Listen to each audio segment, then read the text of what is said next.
Hello, I'm Michael Holmes, freelance journalist, and today I'm talking again, second time, to Scott Horton. Scott Horton is the editorial director of antiwar.com. You're also the host of the fantastic Scott Horton Show podcast. You've done 6,000 interviews there, something like that. Yeah. And I highly recommend that podcast. If you're interested in US foreign policy and why all the wars are like a failure and crimes and so on, this is really a must. There are many good podcasts about US foreign policy, but this is like definitely one of the very best. No, thank you. So you're also the author of four books, five books. Last time I had you on the show here, we talked about your latest book, Provoked, which is about, how the US provoked Russia into invading Ukraine. And that's also like I highly recommend the book. Check out our interview on that or my review of the book. Today we're going to talk about the book before that, which is called Enough Already. And that's what I think is one of the very best books on the war on terror. And one thing I have to clarify about the book is you also show in the book that the war on terror has often been a war for terror because we also supported terrorists in many countries, depending on the situation and our interests or, insane paranoid views. I mean, when I say ours, I mean like the West, like the US and its allies. And the book covers a lot, and that's a great thing to say about the book. That you really, it's a very comprehensive view of basically all the anti-terror wars and pro-terror wars since 9/11. The first chapter is also great, which is about the time before that, like how did we actually get to 9/11. And then you talk. Let's go through the list. And today we try to cover all of the basic wars, talk about them shortly, but there's so many, that it will be very hard to do. Mhm. So you talk about in the book about three or four Iraq wars. You talk about the Afghanistan war, of course, extensively. Pakistan, Libya, Somalia, the genocide in Yemen that the US and other Western allies supported, and Syria, where you showed that the West and its allies in the region supported Al Qaeda and really horrible radical Islamists. So, where do we start, Scott? Let's first, we have to go a little bit into the question how and why did 9/11? Oh, first thing I need to say, I forgot.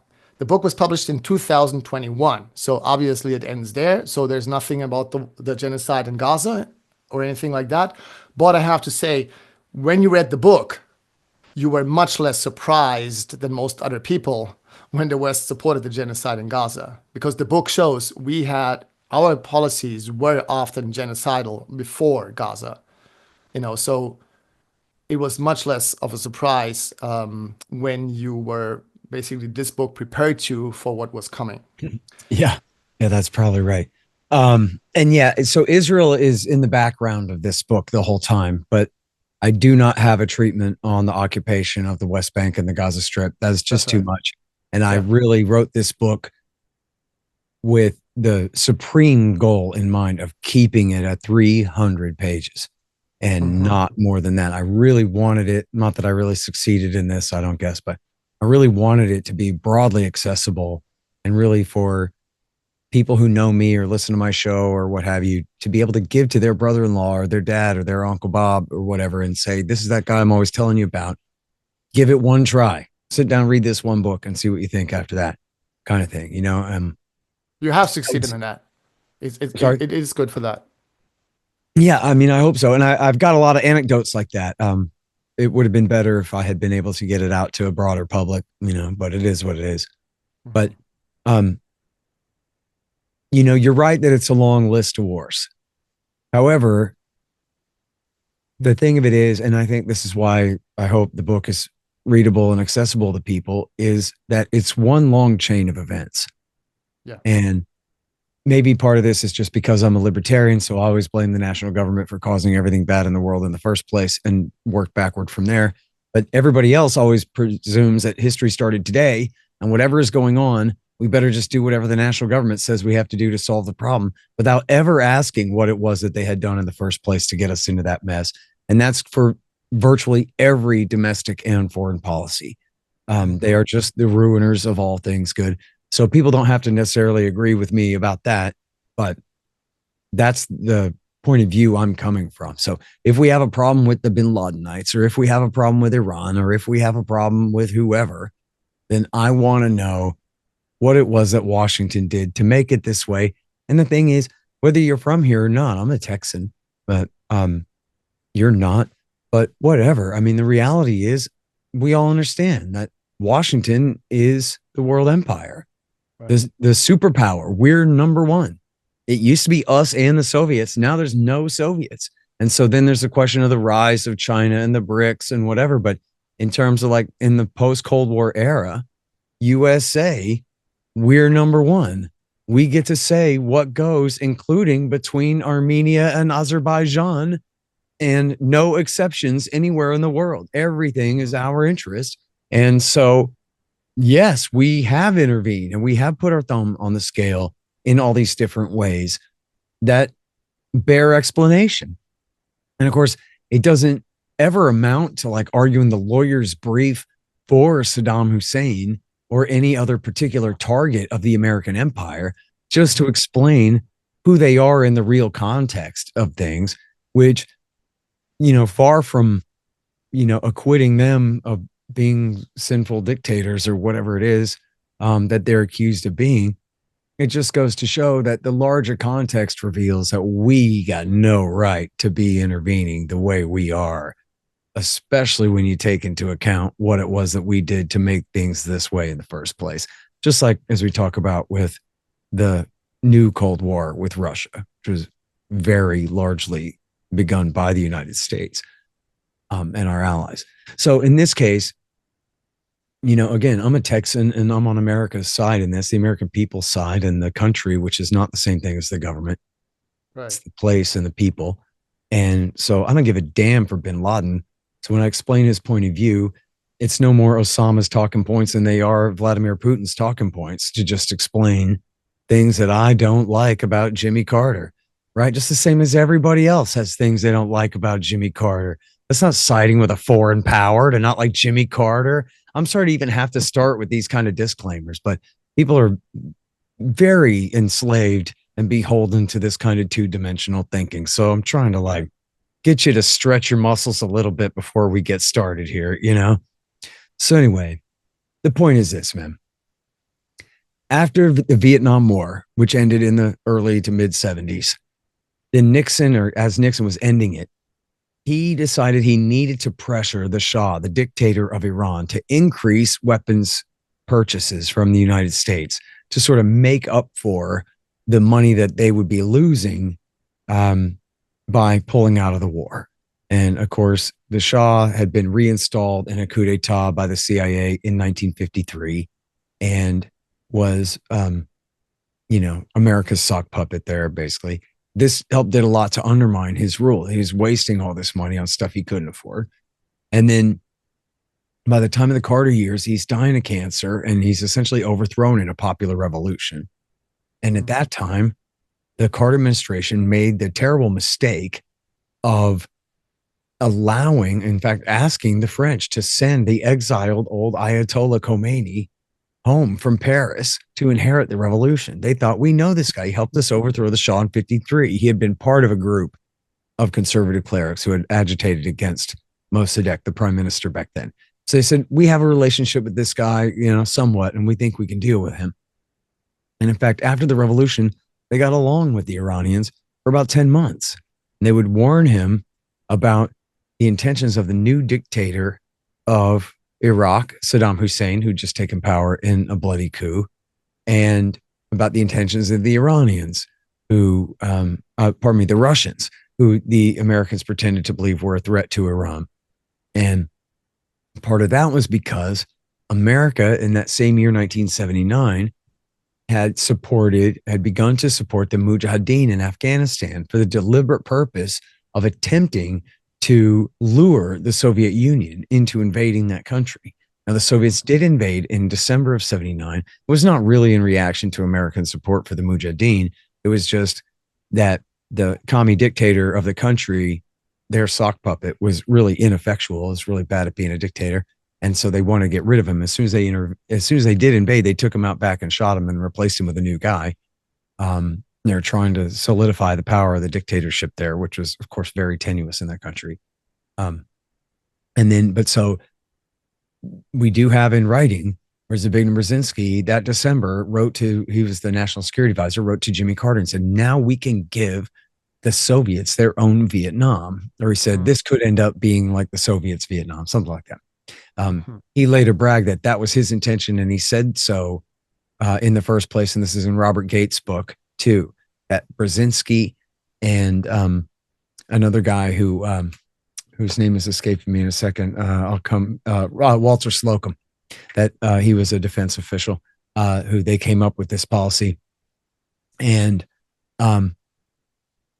then the idea was to bait them into overexpansion. The American people in the aftermath of Vietnam had Vietnam syndrome, and they didn't want to do containment anymore if that meant more wars like Korea and Vietnam. And hell, the risk of nuclear war. They didn't want anything more to do with it. And this was a mental illness, according to our government, right? The Vietnam syndrome. And so these guys thought, well, look, if the American people don't have the stomach for containment anymore, what if we bait the Russians into overexpansion? And so we don't want them to move into West Germany, of course, but how about Afghanistan? Those people are expendable, right? And if Vietnam was by that time like it wasn't even the name of a country anymore. Vietnam was when you kill yourself. Vietnam is when you do some horrible, destructive thing, get locked in an overseas quagmire 9,000 miles away and lose all your guys and all your treasure and disrupt your society back home and just ruin everything and wish you had not done that. And it's so bad that you even have to admit how bad and wrong it was. Oh man, that's really bad. And so that was what Vietnam had come to mean. It was like, that's a horrible, terrible thing we wish we hadn't done. Hey, I know what we could do. Let's see if we can get the Soviets to inflict the Vietnam on themselves by helping getting them bogged down in Afghanistan. This is even in Rambo 3. The hero, Rambo's mentor, Colonel Troutman, says to the KGB captor, we already had our Vietnam. Now you're going to have yours. And this was not a secret program. When I was a kid, we all played Afghanistan guns in the woods when I was a boy. You know what I mean? Like this is a popular overt Operation Cyclone, to support the Mujahideen against the Soviet Union during that time.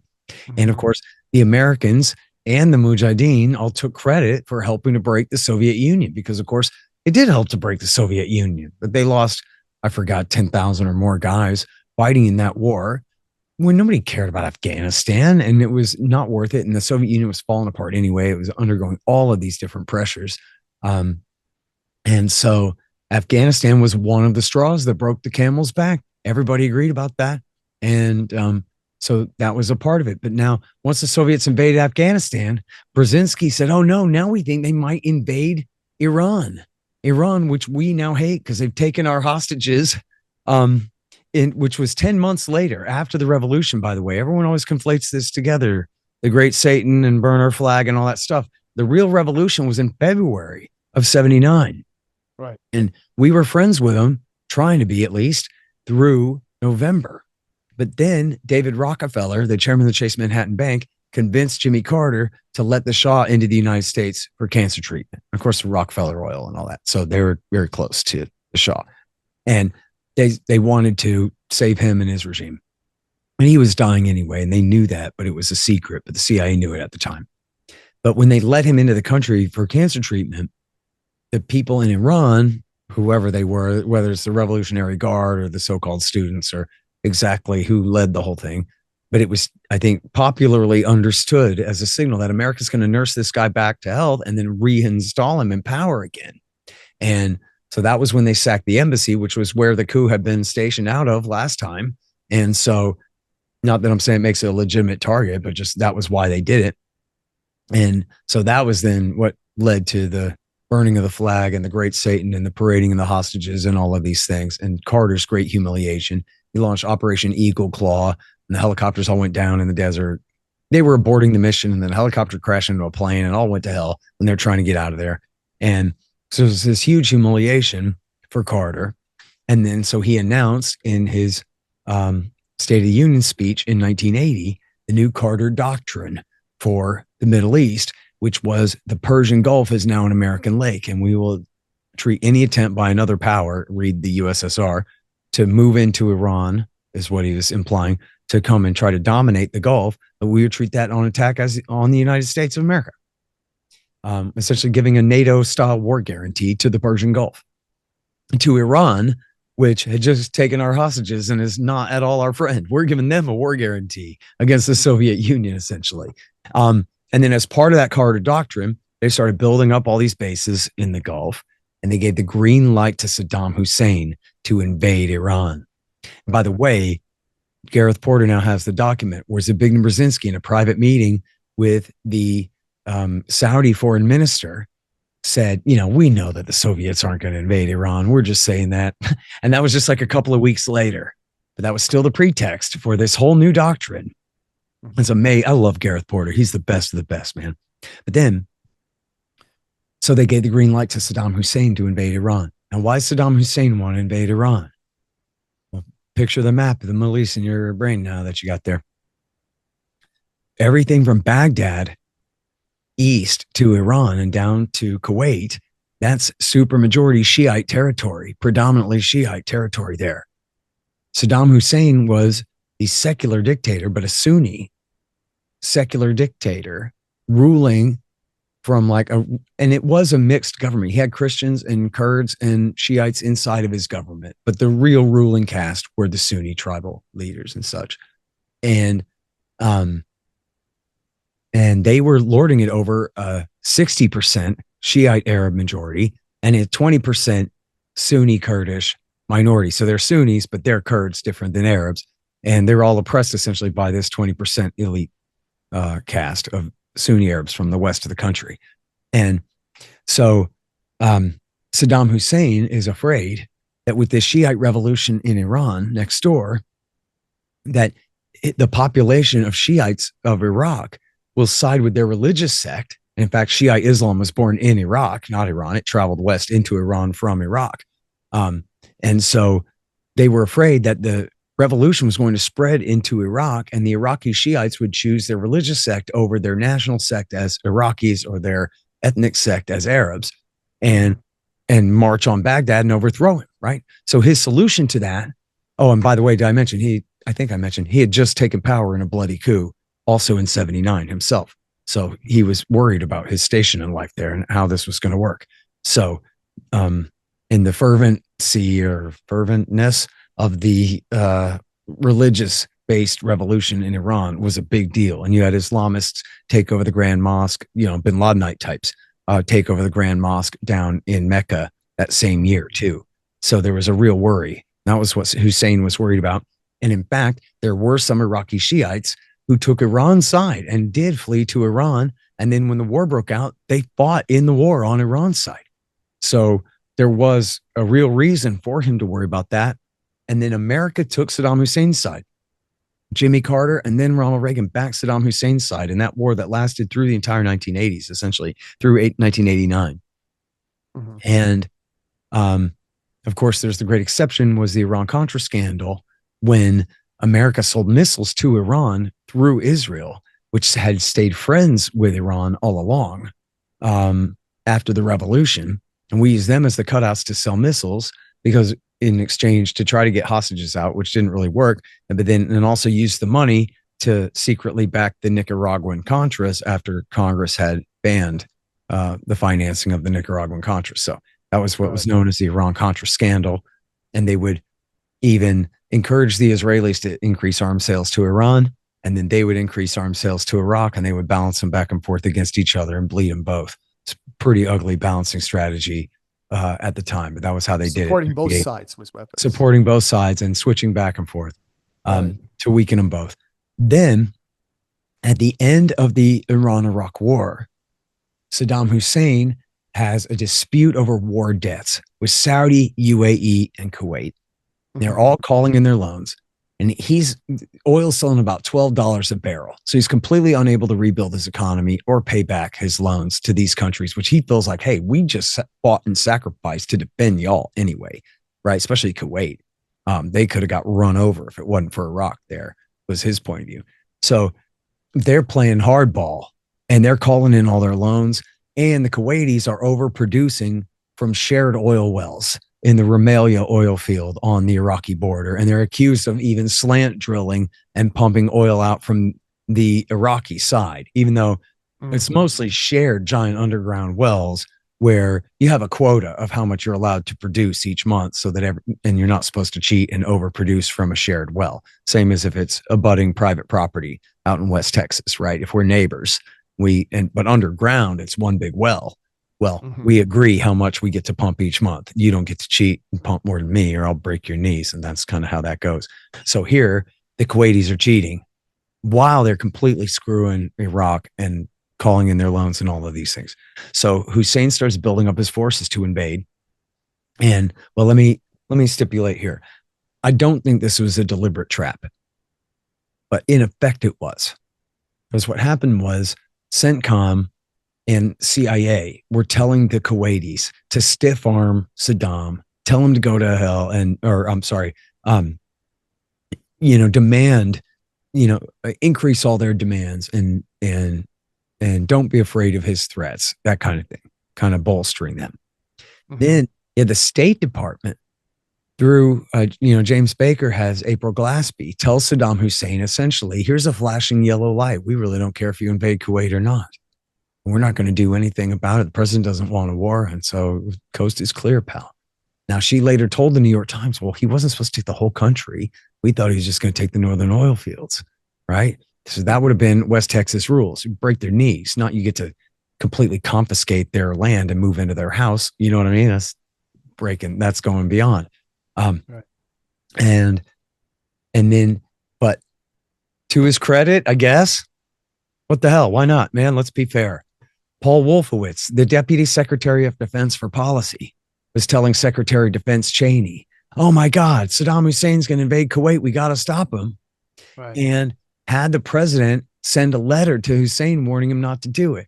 Or I'm sorry, first the Defense Department made a statement, but then Pete Williams, the Pentagon spokesman, walked it back. Oh, and I should say, pardon me, beyond April Glaspie was also Margaret Tutwiler and this other guy whose name I always forget, I'm sorry, who had John Kelly. They had all made public statements from the State Department saying, yeah, go ahead, we don't care. And then Wolfowitz has the Pentagon issue a statement, has Cheney issue a statement saying, you better not do it, pal.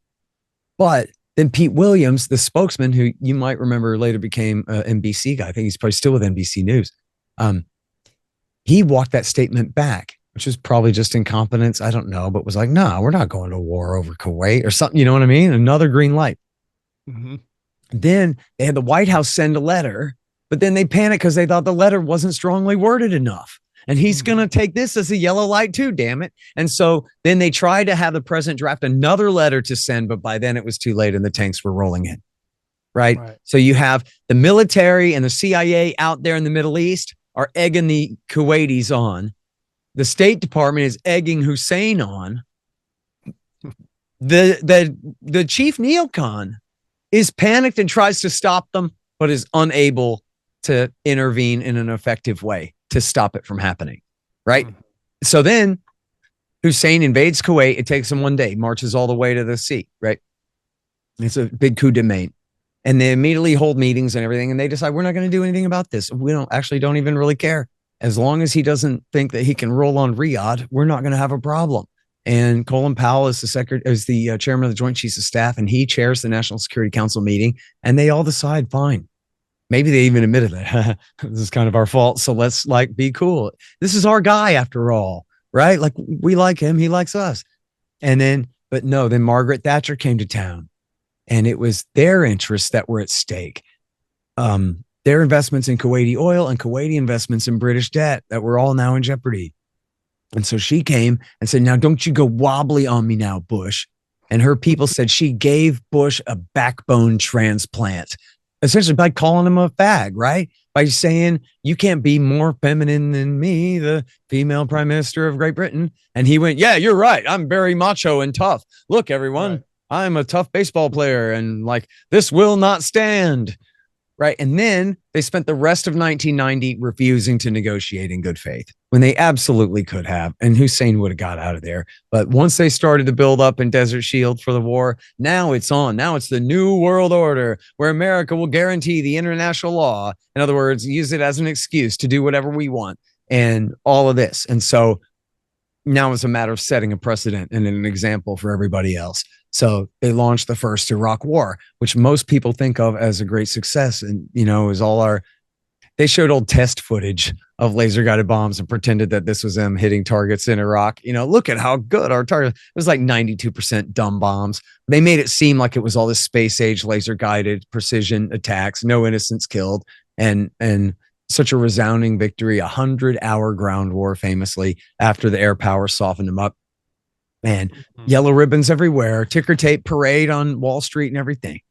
Just like the old days, man. We're back. Vietnam syndrome. George Bush Sr. said, by God, we kicked Vietnam syndrome, man. We're back. Now we can have wars more again.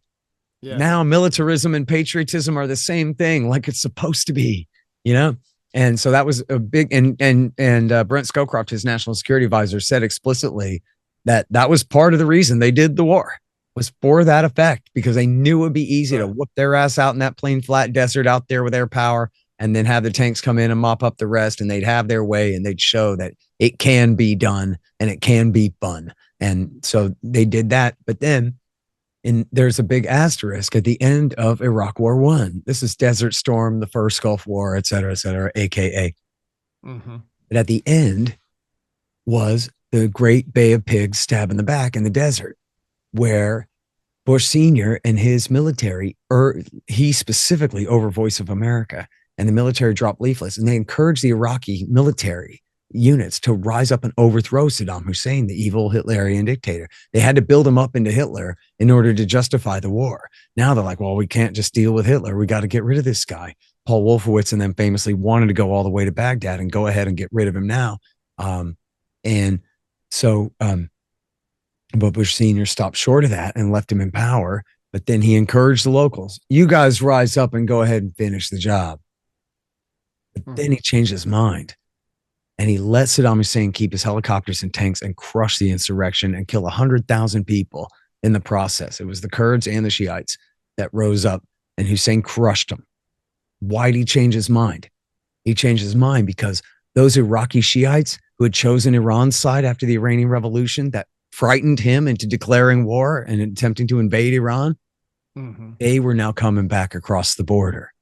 And they were now leading the Shiite revolution. They were going to now take the Iranian revolution to Baghdad. So Bush Sr., who had been vice president under Reagan, his national security advisor, Brent Scowcroft, who had been, I forgot, maybe his national security advisor in the vice president's office. The chairman of the Joint Chiefs of Staff, Colin Powell, had been national security advisor to Ronald Reagan. James Baker, the Secretary of State, had been Treasury Secretary. Everybody but Dick Cheney was a Reagan guy. Cheney had been from the House of Representatives. But otherwise, this was Reagan's continuing government. This was Reagan's third term. These were the same literal individual human men who had just spent 9 years supporting Saddam Hussein against Iran to contain the Iranian Revolution. Now they're the ones importing it. And they go, uh-oh, it's the Badr Brigade, the Iranian-backed Iraqi Shiite armed group is coming to lead this thing, and they choke. That's why they changed their mind and they let Saddam Hussein crush them. Okay. Now then this becomes the excuse to stay in Saudi Arabia. They have to launch no-fly zones over Iraq. In other words, permanent American air patrols, which we could do that from Navy aircraft carriers in the Gulf, but nope, we got to do, it can't be the Navy. It's got to be the Air Force, and it's got to be from bases in Saudi to protect the Shiites and the Kurds, which of course the insurrections had been crushed. It's not like he was going to murder every last Shiite now, right? We didn't need these no-fly zones to protect these people. It was a cheap excuse to keep the permanent kind of Cold War against Hussein going. And Robert Gates, who later was Secretary of Defense, but was then head of the CIA and worked for H.W. Bush, said and announced publicly, and I think Bush himself said, the sanctions stay until Saddam goes. The embargo stays. Enforce full global UN Security Council embargo, like America's embargo against Cuba, but the whole world against, and the UN Security Council unanimity behind it. And it would take a new UN Security Council resolution to undo it, which of course is impossible. So is America in charge of full embargo against this country enforced by American military in the Persian Gulf. Now, when we talked about the Afghan war, I should have mentioned this part earlier in the narrative, but whatever, same difference, that when America's back in the Mujahideen in Afghanistan, that didn't just include the Afghans. That included what was called the Arab Afghan Army, or the International Islamic Brigades. And these were Muslims that came from all over the world, particularly the Middle East, to go and help the Mujahideen, the local Mujahideen, fight against the communists. Now, this included bin Laden and Zawahiri and the core leaders of what became Al-Qaeda. Now, bin Laden was a Saudi who had been a student of a guy who was a Palestinian raised in a Kuwaiti refugee camp named Abdul Azam, who had been the leader of, essentially, of the Saudi branch of the movement at that time, of the terrorist movement in Afghanistan at that time. And after Azam was killed, bin Laden became the head of what had been up till then called the Azam Group. Then what we normally call Al-Qaeda is essentially a merger between the Azam Group and Egyptian Islamic Jihad, which was run by the blind Sheikh Omar Abdel Rahman from the First World Trade Center bombing and his guys who did that. And Ayman al-Zawahiri was famously bin Laden's partner and like number 2 guy in Al-Qaeda and leader of Al-Qaeda after his death. He supposedly was killed in a drone strike in Afghanistan, and we hadn't heard from him since. So maybe that really is true. That would have been in 2021 or 22, I guess, that they finally killed Zawahiri, apparently. But so that's essentially what we call Al-Qaeda, is this Azam Group and Egyptian Islamic Jihad, both of whom had grown up and had battlefield experience fighting in Afghanistan. Now, bin Laden and them, they finished killing the commies. They drove the Soviets out by 89, and they lynched the commie dictator in 91. And then the whole place was under Mujahideen civil war, tearing the place apart in the aftermath after that. All the different warlords tearing Afghanistan apart until the Taliban finally came to power in 96 with Bill Clinton's and Saudi Arabia and Pakistan's help, by the way. I guess maybe we talked about that in the last interview. I don't know. They wanted a pipeline across Afghanistan. They gave that up by the late 90s. But anyway, that was why Bill Clinton supported the rise of the Taliban at that time, was to screw the Russians by taking oil and gas out of the Caspian Basin and moving it any other direction but through Russia, basically. Anyway, right. So here's the thing. Bin Laden volunteered his men to go and expel Iraq from Kuwait. Not that they had any mountain caves to hide in or anything for their insurgency, but of course the king turned them down and invited white Christian combat forces from across the world to come and occupy the Holy Arabian Peninsula. And then they had promised to leave, but then they broke that promise and stayed. Dick Cheney's on the record. He says it in an interview with Bill Kristol on his podcast, believe it or not, that he is the one, never mind James Baker, Secretary of Defense Cheney is the one who promised the king, we're going to leave as soon as the war is over. And they didn't leave. And this is the primary motive for Al-Qaeda turning against the United States of America. Now, it's very important here. I mentioned this in Enough already, but I do a lot better job of documenting it in Provoked, actually, is that the whole time that Al-Qaeda is waging war against the United States in the 1990s, beginning in 1990, and with numerous attacks, and I'll rattle them off here in a minute for you. But the whole time that they were already attacking us, Bill Clinton was still backing them. And I really don't know how much support the Bush senior administration, between Reagan and Clinton, how much support that they may have given these guys. I know they went and fought in Tajikistan for a short while and lost. And then I don't know that much about that one. Then by 92, right? They only killed Najibullah in the end of 91. By 92, they're on their way to Bosnia. And, you know, Clinton didn't sworn in until the beginning of 93. I don't know if the American CIA was helping them get to Bosnia as early as 92 or not. I would be highly suspicious of that. But clearly under Bill Clinton, they knew good and damned well that it was Osama bin Laden and his men were in Bosnia by the thousands, fighting on the Bosnian Muslim side in the war for Bosnia Herzegovina, and including, and I think at least four mainstream, absolutely believable, credentialed sources from, including like reporters for the London Times and the Telegraph and others, who saw Osama bin Laden in Izetbegovich's office, the president of Bosnia at that time. Him and his mujahideen were Wow. there. Wow. And they continued to do the same thing in Kosovo in 1999. And they continued to do the same thing in the second Chechen war. And I don't have evidence of, or even any indication of, American support for the mujahideen in the first Chechen war, which was from like 92-ish through late 94. Or it could have been even to later than that. But then the second one started up in like 99 through 05 or so. And in the second war, America was helping finance Russia's war against the Chechens. It was also helping finance the Chechens' war against the Russians and working with the British, and who, of course, they've been messing with the Russians in Chechnya for 150 years, right? This is their dirty work, kind of their speciality, working with the British and working with the Saudis, as always, to back these groups. And so now here, the first Al-Qaeda attack in America was proto-Al-Qaeda, was Egyptian Islamic Jihad, murdered the radical, he was fascist. The Supreme Court of Israel called him a fascist, the radical right-wing nationalist Rabbi Kahane, the founder of the Koch Party, at a speech in New York City. And then after that, they hit the world, or first they hit a hotel in Aden, Yemen. Then they did the first World Trade Center bombing in 1993, which, yes, the FBI could have stopped, but failed to prevent. It wasn't deliberate, but it was because the supervisor screwed up the agent's sting operation, and real terrorists were brought in to cook the bomb and make it happen. Ramzi Youssef, famously, he escaped to the Philippines, where he got busted in 1995. Well, he got away actually to Pakistan temporarily. They ended up catching him the next year, but his buddies got arrested in the Philippines, and they had plans on their laptop computer that showed they had a plot to kill Bill Clinton, to kill the Pope when they came to visit the Philippines, to time bomb planes, 12 planes over the Pacific, and another plan to hijack 10 planes and crash them into major landmarks in the United States. And it was this guy, Ramzi Youssef, it was his uncle that ended up being the ringleader of the September 11th attack later on, taking this same plan that had been hatched by Youssef and his buddies, Abdul Hakim Murad and Wali Khan Amin Shah, out there in the Philippines at that time. This is a pretty obvious thing. They're near Japan. They're thinking of kamikazes, I guess. I don't know. And so then in also 95, they kill Americans training Saudi National Guard in Saudi Arabia.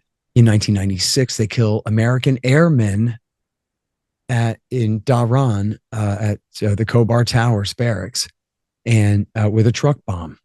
And they blame that. The Saudis, the American government, the FBI, and the different factions in the government all agreed to blame this on Iran, say that Iranian-backed Saudi Shiite Hezbollah did it. And why would Iran do that to America in Saudi? No motive. They're in the middle of trying to kiss up to us right now and everything, but anyway, it was them. Must have been Tehran. Now, you notice Bill Clinton didn't bomb Tehran over it. He didn't do anything because he must have known that they were lying, or, who knows how stupid or confused he may have been on that issue, but it was clearly Osama bin Laden and Khalid Sheikh Mohammed who did that attack. And look at who their target was. American airmen who should not have been there.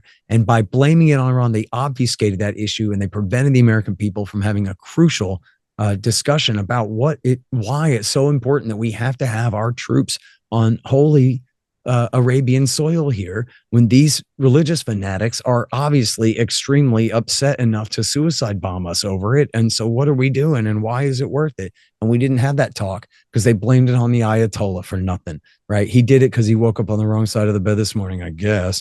And then that was it. And the story went away. Then they turned around and they blew up the Africa embassy attack in Dar es Salaam, Tanzania, Nairobi, Kenya in August of 98. And then there was a failed attack on the USS The Sullivans, where the dinghy sank, but then a successful attack of the same kind on the USS Cole in the year 2000. And then, and I skipped one. At the Millennium in 1999, they busted a guy at the Washington, British Columbia border coming in from Canada who had, mapped to LAX. He was either going to bomb the airport, he was going to try to get on a plane and bomb a plane at LAX. and he was a legit bin Ladenite. He was connected to these guys. And so all during this time, Clinton has ordered the CIA to round up and murder some of these guys. We know that that's true, but he's still backing them. He's got maybe even like literally some departments of the CIA working with the British and the Saudis to support these guys in their efforts, especially, again, in Bosnia, Kosovo, and, Bosnia is earlier in the mid 90s, but Kosovo is 99. KLA was riddled with Al-Qaeda guys. And then especially in Chechnya as well, where Khattab and Basiev were both directly connected to Osama bin Laden and were total bin Ladenites.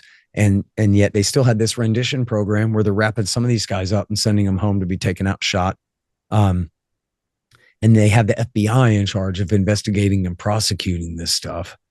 But they're essentially, even though clearly Al-Qaeda is at war against the United States, the Americans are essentially, like they say, too clever by half. They think they're getting away with bloody murder, but they're not really getting away with it. They think they bought the loyalty of these guys somehow, but no, they haven't. You might be helping them kill Russians, but they're still really mad for what you're doing in Saudi Arabia. And another incredibly important part of this is the role of Israel in motivating Al-Qaeda's war against the United States too. And I know everybody is objecting right now, saying, come on, everybody knows that Israel and Al-Qaeda are allies. And I'm saying, yeah, but that's more recent history, like today. But in fact, they're extremely upset back then about Israel's colonization of the last bit of Palestine, which is, the Al-Aqsa Mosque is the third most important site in Islam. It's the place where Muhammad died and went to heaven on his horse and everything, according to their religion. So it's after Mecca and Medina. It's the third most important site. And the people of Palestine and of Lebanon, of course, are subject to the most ruthless violence by Israeli forces and always have been there. And so, as far as generating outrage, it's just a perpetual motion machine. They're constantly slaughtering people. In fact, it was Naftali Bennett, who later became the prime minister of Israel, will probably be the prime minister again someday. He was the guy who called in an artillery strike on a UN shelter and killed 106 women and children in Qana, Qana, Qana, Lebanon in 1996. We now call it the first Qana massacre because they did it again in 2006. But anyway, that was in bin Laden's declaration of war against the United States. Went on and on about Operation Grapes of Wrath and the Qana massacre in Lebanon. And this helped motivate. This was really why Mohammed Atta and his buddy Ramzi bin al-Shibh decided to join Al-Qaeda. Now, Mohammed Atta was the lead hijacker on September 11th, crashing the North Tower on Flight 11. And bin al-Shibh is in Guantanamo to this day. He helped to coordinate the attack from Europe. They wouldn't let him into the country, but he helped to coordinate the attack and was part of this whole thing. And so this is why they did that. Is Egyptian engineering students studying in Hamburg, Germany, volunteered for a Saudi sheikh to kill Americans as revenge for what Israel was doing in Lebanon. And so instead of explaining all of that, of course, they said, well, the Taliban hate you because you're free. When it wasn't the Taliban, it was Al-Qaeda, and they hate us because of Bill Clinton is a criminal. And it was as simple as that. And they could never tell us the truth. And so then September 11th became the first day in history. You saw them. The planes came out of the clear blue sky. So tell us what to believe, government, about what could possibly be the explanation for this. And everybody just completely just bent right over, right? Let the government fill them up with whatever garbage they could possibly come up with. They hate you because you love your mom, okay? They hate you because you take out the trash on Thursday. They hate you because you get on your knees and pray to Jesus to save your soul. Ooh, that makes them so mad. And so the American people thought, oh no, a completely irrational, implacable enemy that is apparently an all-powerful global caliphate, even though for some reason they had to hijack our civilian airliners to even have weapons to use against us. But anyway, it's 3,000 killed. So there must be a, Tokyo-sized empire out there somewhere, right? Behind the thing. Even though, the Japanese flew their own planes when they attacked us with high explosives. When they attacked us at Pearl Harbor, the analogy does not quite hold, does it? This is a group of bandits, 400 men hiding out in Afghanistan, a total network of maybe 1,000 men around the Middle East, 2,000 if you include all their, lower level fighters in Chechnya and the rest. And so But they blew it up into this massive terror war because, of course, interests.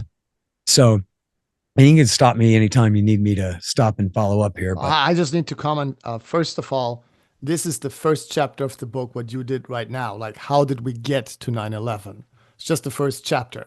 right, And now everything gets much, much worse, because the 90s compared to what came later after nine right. 11 up until today was maybe actually the most peaceful time in history, not because of the United States, but because like the Cold War ended and it could have been real peace. So we're close to that. That's And right. People who say, "Oh no, it's just a dangerous world full of all fallen, horrible people, and will there always be war and fighting, whatever." All that is way too nihilistic. I mean, yeah, it's not utopian at all to say that we don't need to be doing any of this stuff. That we right. could essentially have security arrangements with the other powers of the world to keep the sea lanes open and keep Sure. everything going. The problem is states rely on keeping their populace terrified of what might happen if they Yeah. weren't here. And We so, never we never tried that seriously. Never, yeah, never. Meaning the West. We that's never right. tried to just have diplomacy with all the great powers and all the middle powers because I really think it would work with That's all right. of It's them. and it and Some of why? them it would be hard, like Russia. It could be a bit hard and tricky, but we if we would be serious, we could do it. And certainly with China and all the rest, like Brazil and Mexico and South Africa. I mean, we already have like normal relations with all of these countries. I mean, we could work it out. Yeah, it's simply a matter of narrow interests overriding the rest of humanity and what is obvious to everyone else about Right. how things are supposed to be. But And they what you have the already opportunity, and so they take it. You know, what you've already shown, and this is like also, it would be funny if it wouldn't be so tragic, but in the whole book, it's it's almost like a rule of, you could have like the rule of thumb then whenever we demonize a dictator or terrorists that at another point in time we have supported them or we will support them. yep, It's we always like flip-flop between like either you're the complete demon, we have to bomb you into rubbles because you're so evil, you're like Adolf Hitler, or you are our friend, and then everything you do is fine, and we give you weapons and whatever you need. It's like there's nothing in between. There's never like normal relations and just diplomacy. And and people have totally forgotten when we demonized Saddam for all this time, like that the worst crimes that Saddam committed, we supported. I visited Halabja in uh-huh. Iraqi Kurdistan a few years ago, and there's a big memorial for the Halabja gas attacks where thousands of people were killed brutally by Saddam Hussein. And in that memorial, there's a museum also. And in the museum, they document with English and German newspapers and French and all that how the Americans, the West Germans, and the French supported Saddam and even gave him the chemical weapons used in those, some of the worst chemical weapons attacks since World War One. Yep, And so the Kurds are still angry about that. And when people think that if anyone in the Middle East, except for the Israelis, would be glad, like would have positive opinions about the West, it would be the Kurds. And they do have an ambivalent relationship to the West, but they have a lot of hate and anger and disappointment for the West too. They have because, of course, they have not forgotten these crimes. yeah, that's right. It's all just business. You know, Saddam Hussein was America's guy through the whole 1980s. That was no secret at the time. Right. Um, at least the war for the Mujahideen in Afghanistan was supposed to be a secret, but nobody considered it one. But American support for Saddam Hussein, that was on the nightly news when I was a kid regularly. You know what I mean? There's Right. no question about that. Um, no question about what a thug he was either. But so what does that make Ronald Reagan? Um, but so then look, after September 11th, Right. the neoconservatives take over American foreign policy. Now, the neoconservatives are essentially a bunch of ex-commies and Cold War Democrats who moved to the right and became Reaganites. And Hmm. a lot of times people just call everybody a neocon. It's like the way they call everybody a fascist or whatever, where it loses all meaning. There are actually only like 100 actual neoconservatives in the world. It doesn't even mean anyone who was ever a commie and then moved right. It really is a group of, you know, 30 guys and then their sons and students, right? That's what we're talking about. It's a certain cult of power. And it is not synonymous. Critics and crybabies will say, oh, it's just a synonym or a code word for conservative Jews or something like that. That's not true. Again, it's a very small number of people. And there's, a whole pedigree behind like where they all come from. But essentially, it's Irving Kristol and Norman Podhoretz, Leo Strauss and Albert Wohlstetter and Max Schachtman and he doesn't exactly count, but let's just say William F. Buckley's men at the National Review. These are the founders of the neoconservative movement. And many of them coalesced under Scoop Jackson, the senator from Boeing. They called him the senator from Washington State in the 70s. And then they went to work for Ronald Reagan. They broke with the left over Vietnam and over the new left's peace take, anti-Israel take on the 67 war, as well as support for civil rights, where they were, becoming more conservative and against affirmative action and all that great society welfare state stuff. So then they joined up. Some of them joined the Reagan administration as the deputy undersecretary of something for getting away with murder down there somewhere in the basement of the Pentagon for the most part. And then they also took over the major foundations, the Olin, Scaife, and Bradley foundations, the Heritage Foundation, and the American Enterprise Institute were their big catches. And once they took control of those, then they created the Project for a New American Century, the Washington Institute for Near East Policy, the Center for Security Policy, and whatever, the Committee on the Present Danger, and whatever. There's a Jim Loeb once said, you take all these think tanks and combine, and they're really just all pieces of paper in Bill Kristol's desk drawer, right? Where he has his secretary file the paperwork to pretend these things exist, but then they have endless amounts of money to pass around to people to write studies about why we need to go to war all the time.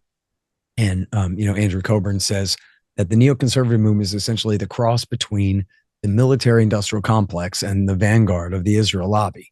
So, in other words, big oil and big banking already had the Council on Foreign Relations. But the Israel lobby, the military industrial complex didn't have their own think tanks really to represent their interests. The Israel lobby is full of a bunch of eggheads and intellectuals who are perfectly happy to come up with, especially in the neoconservative cult, where this is like their religious belief is in the beneficence of American military power in all cases, and especially when put into the service of Israel, that it's the perfect mob marriage, right? You guys pay us, we'll write propaganda about why the Pentagon needs to buy wares from you. And then, so that's it. And then, so you have, like, for example, the guy from Lockheed, the famous Bruce Jackson from Lockheed, he financed the Weekly Standard magazine, William Kristol's magazine, Irving Kristol's son. He also financed the Committee for NATO Expansion and the Committee for the Liberation of Iraq. The guy from Lockheed, right? You get it. So that's how it goes. And that was true for many of, especially the neocons that worked in government. There's a great article called Lockheed Stock and Two Smoking Barrels by Richard Cummings from 2007 that explains how so many of these guys were tied directly to Lockheed. They also dominated the editorial pages of the Post, the Times, and the Journal, as well as, of course, all of the major staff writers at the National Review and the Weekly Standard. And of course, dominant as well, most importantly, on Fox News on TV. So inside the government, it was Colin Powell's words that in the W. Bush years, that under Dick Cheney, who was the elected vice president, as it was, sort of,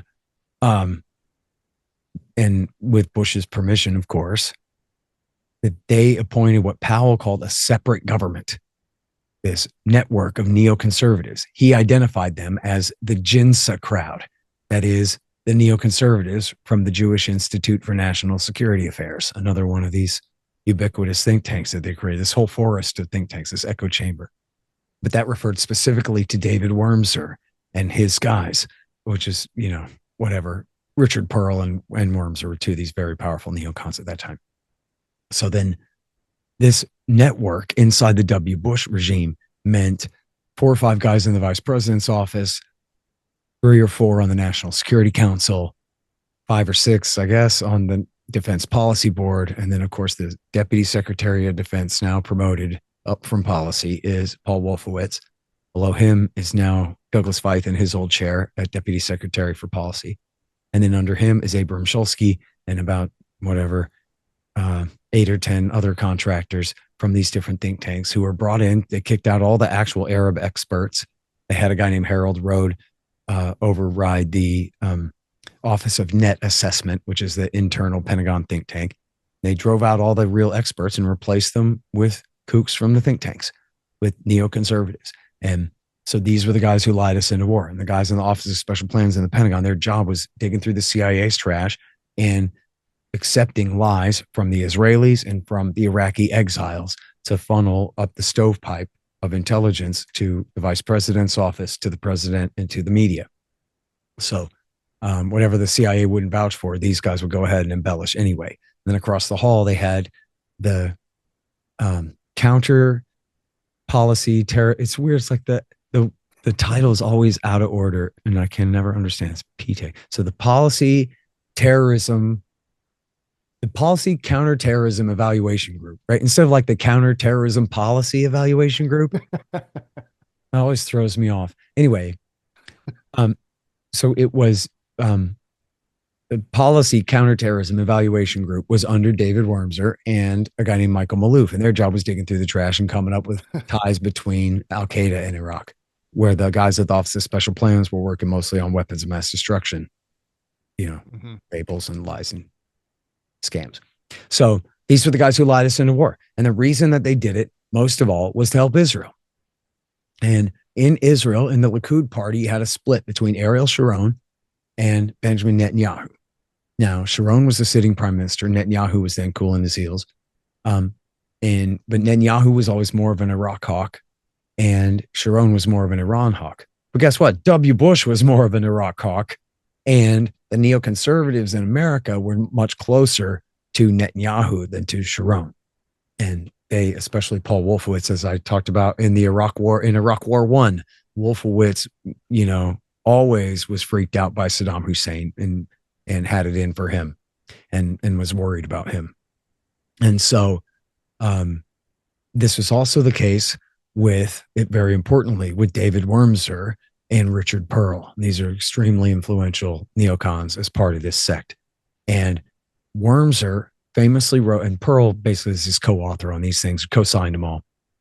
He wrote a thing famously, but importantly, this is not just a dead horse to beat. It's a real thing. And I think, there's real insight to be gained from it. It's called A Clean Break, a New Strategy for Securing the Realm. And they wrote it in 1996 for Benjamin Netanyahu, who was then incoming prime minister for the first time. Now, to rewind a little bit, I don't know how much time I have to go through all this. The Israelis had what was called the strategy of the periphery. I highly recommend this book called Treacherous Alliance by Trita Parsi. Mm-hmm. The strategy was, from Israel's perspective now, that they wanted to be friends with the Turks in the north to divide Syria's attention to the north and south, right? They wanted to support Iran in the east to force Iraq to have to divide their attention as well. And then they wanted to support Ethiopia in order to force Egypt to divide their attention in the south. Does that make sense? The strategy of the periphery. Well, Yitzhak Rabin said, no, we're going to turn that around. And actually what we're going to do is we're going to negotiate with the Arab states and we're going to negotiate with the Palestinians. But look, Iran, they're the real threat, is the Ayatollah. And he turned that policy around. And now what he proposed for the Palestinians was not truly a Palestinian state, but it was as much as Arafat would have accepted it. I mean, Arafat was tamed by then. That was why they decided to start backing Hamas after Rabin was killed, or to escalate their support for them, was to prevent the peace deal that Arafat and Rabin had been working on from taking hold. And the Sunni Arab states had promised never to normalize relations with the Israelis until the Israelis gave the Palestinians a deal, either an independent state on the 22% of what was left of Palestine, or citizenship inside a single state. And only then would they normalize relations. So that was what Rabin was working on when a Netanyahu fan shot him in the back, fittingly. Then it was his successor, Shimon Peres, who tried to continue the same policy and was the guy who invaded southern Lebanon to attack Hezbollah as part of this anti-Iranian policy, which included the attack on the Qana UN shelter, which motivated September 11th. There you go. Now got that circle squared. But so then after Perez is gone, Netanyahu comes in. And now Netanyahu is being advised by these two American neoconservatives, and we know he took their advice and agreed with them well. And Feith signed on to the thing too, although he later disavowed it, and I think of him as much less important compared to Wormser and Pearl in the thing anyway. But anyway, so the advice that Wormser and Pearl write to Netanyahu says, forget the Oslo peace process. We don't want to give up a Palestinian state on the West Bank and Gaza Strip. We want to steal that land and kill them Palestinians, man. We want to get away with it someday anyway. But our big problem, Israel's big problem, is Hezbollah on our northern flank. And as long as Hezbollah is an aggressive enemy and they are backed by Iran by way of Syria, then that means that we don't really have freedom of action to do what we want in the West Bank and Gaza Strip. So our primary focus needs to be on neutralizing the danger of Hezbollah in Israel's north. All right, you're with me so far, okay? Right. So then here's what they say. Okay, now again, let me reiterate. The problem is that Iran backs Hezbollah in southern Lebanon by way of Syria, okay? Syria is controlled by Baathists, but they're Alawites, not Sunnis. They're lording it over a majority Sunni population, almost a mirror image of the situation in Iraq. And the Alawites are very close to the Shiites there, and they're allies with Iran, and they back Hezbollah. So Syria is the keystone in the arch of Iranian power backing Hezbollah, which prevents Israel from stealing the rest of Palestine. So then, bear with me now. Don't take it out on me, guys. I'm just the messenger here, okay? This idiot David Wormser says, so here's what we want to do. We want to focus on getting rid of Saddam Hussein in Iraq. Saddam Hussein, secular Sunni Saddam Hussein, who just spent a decade fighting to contain the Iranian Revolution. Saddam Hussein, who is not helping Iran and Syria arm Hezbollah. Mm-hmm. Well, why would they want to get rid of him, you might ask, in your basic common sense, conventional sort of thinking that anyone listening to this might possess. Why would they do that? Well, here's why. It's because they're stupid.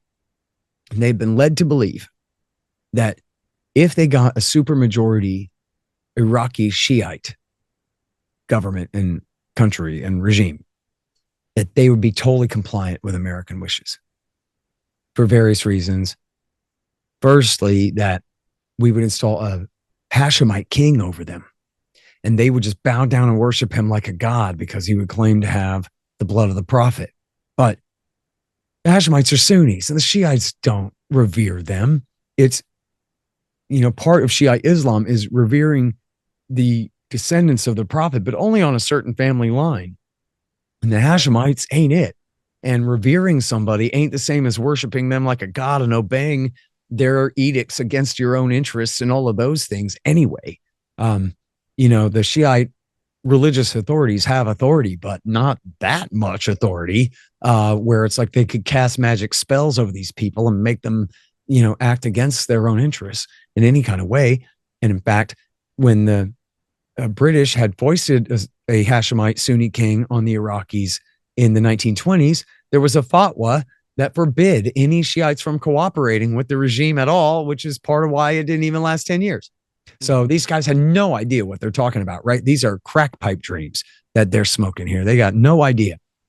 And later on in their scheme, it was their friend Ahmed Chalabi, the Iraqi Shiite exile, who was the same guy who was helping come up with all the lies about weapons of mass destruction to get us into the war. He was the one who had been making them all these promises about what it's going to be like with a Hashemite king. And after the king of Jordan died, they decided, no, what we're going to do is, because it was supposed to be his cousin or whatever convoluted thing. But they said, no, we're just going to put Chalabi in there. And then Chalabi will tame the Iraqi Shiite majority. And then that means forcing the Shiite religious clergy in Najaf to tell Hezbollah to stop being friends with Iran and to start being friends with Israel. That way, the Israelis can continue to steal the West Bank and the Gaza Strip and not have to worry about Hezbollah anymore. Okay. So this is like, if you think of the old Rube Goldberg drawings of those super complicated machines or whatever, this is this harebrained scheme of how this is all supposed to work. And so this was the thinking behind the neoconservative drive for Iraq War II, is how this is all going to be so beneficial to Israel. In fact, Chalabi had promised that the new Shiite government will rebuild the old British oil pipeline to Haifa from the northern oil fields to Haifa, Israel. And hell, as long as I'm doing the longer version of this when I promise not to. Anyone who knows the region must be like, this is completely nuts. This is ridiculous. Well, check this out. And very dangerous, of course, too. Remember how we talked about how the Israelis kept their relationship with Iran all through the 1980s. It wasn't until Rabin turned the periphery strategy upside down in 1993 that they really broke relations. And in fact, Iran didn't start backing Hamas until 1995. And part of Iran's revenge after Israel turned on them was they stopped their secret oil shipments.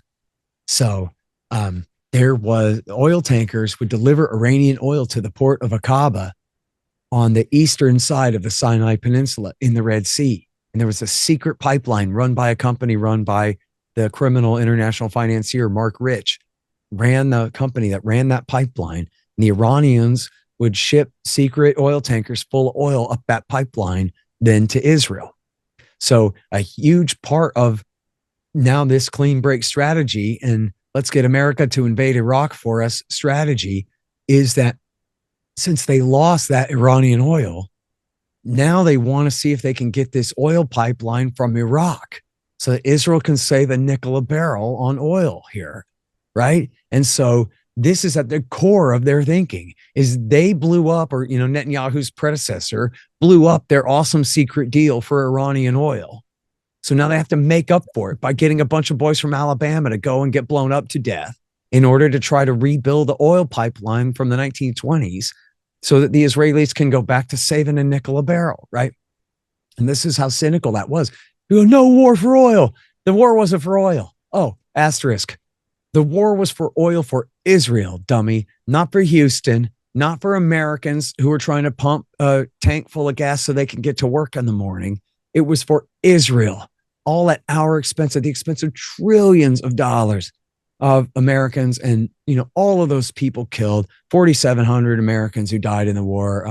And that doesn't include the contractors. That's just the servicemen and women. But including all the contractors, there's quite a few thousand more. And then, of course, 1 million dead Iraqis, absolute chaos spread through the region. And what they actually accomplished with the war is they took the Iranians to power. Guess who? The Badr Brigade, the same guys who had fled to Iran during the Iranian Revolution in 79 and took Iran's side in the Iran-Iraq War.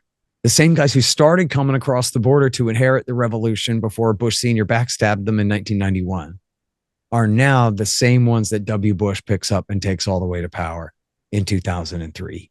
And I'm sorry, we can go back to Afghanistan. I pretty much skipped Afghanistan there, but this is what the whole scheme was. You skipped Afghanistan, and also you show in the book all the lies that the Iraq War was based on. But I think our public, our viewers should be quite familiar with that. Well, and in fact, you know what? I can recommend to people that if you want, just my Iraq War II chapter is on my Substack. So you can search my name in Iraq War II and Scott Horton Show. It should come right up there. And it's, the 11 or 14 different sections of Iraq War II is all there about the neocons, about the weapons of mass destruction lies, the Al-Qaeda lies, how the CIA tortured lies out of hapless victims, and all these things are all there. And really what I'm saying here in a sense is really only a parenthesis to say about Afghanistan that this is why they didn't just go in there and kill Osama bin Laden and end the whole thing by Christmas 2001. Which is what everybody thought that they were going to do. Everyone who didn't understand the agenda, but who were just putting themselves in the shoes of Uncle Sam. Well, you knock our towers down,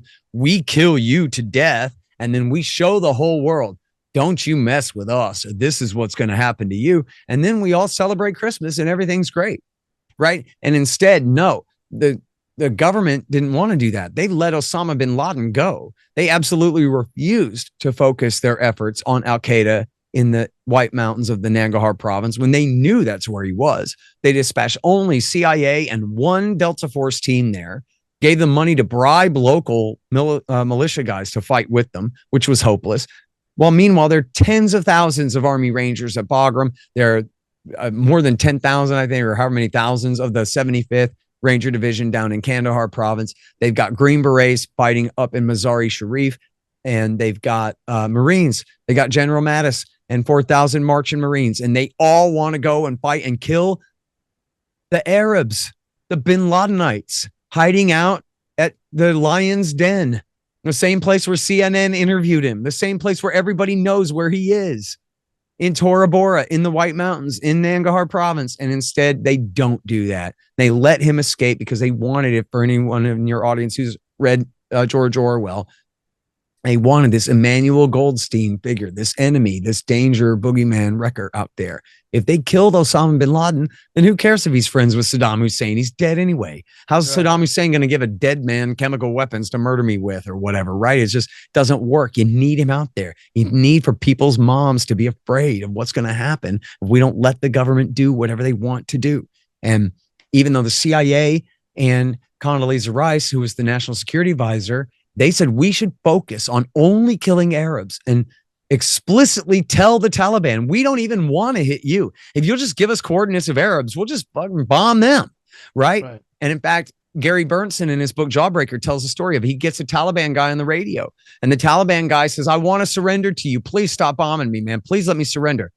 And Gary Burnson is just CIA and a few guys on the ground, but he's got laser pointers. You're a dead man. I point my laser at you, dude. And because that means air power comes with, humongous bombs. And the guy says, and Gary Burnson, the CIA officer, tells the Taliban guy, he says, do you have any Arabs with you? And he says, yeah, I do. And he goes, kill them. And he says, all right, then. And then Gary Burnson can hear on the microphone, as all the Arabs are lined up and murdered by their Taliban allies. And the Taliban gets back on the line and goes, all the Arabs are dead. Now can I surrender? And he says, yes, now you can surrender.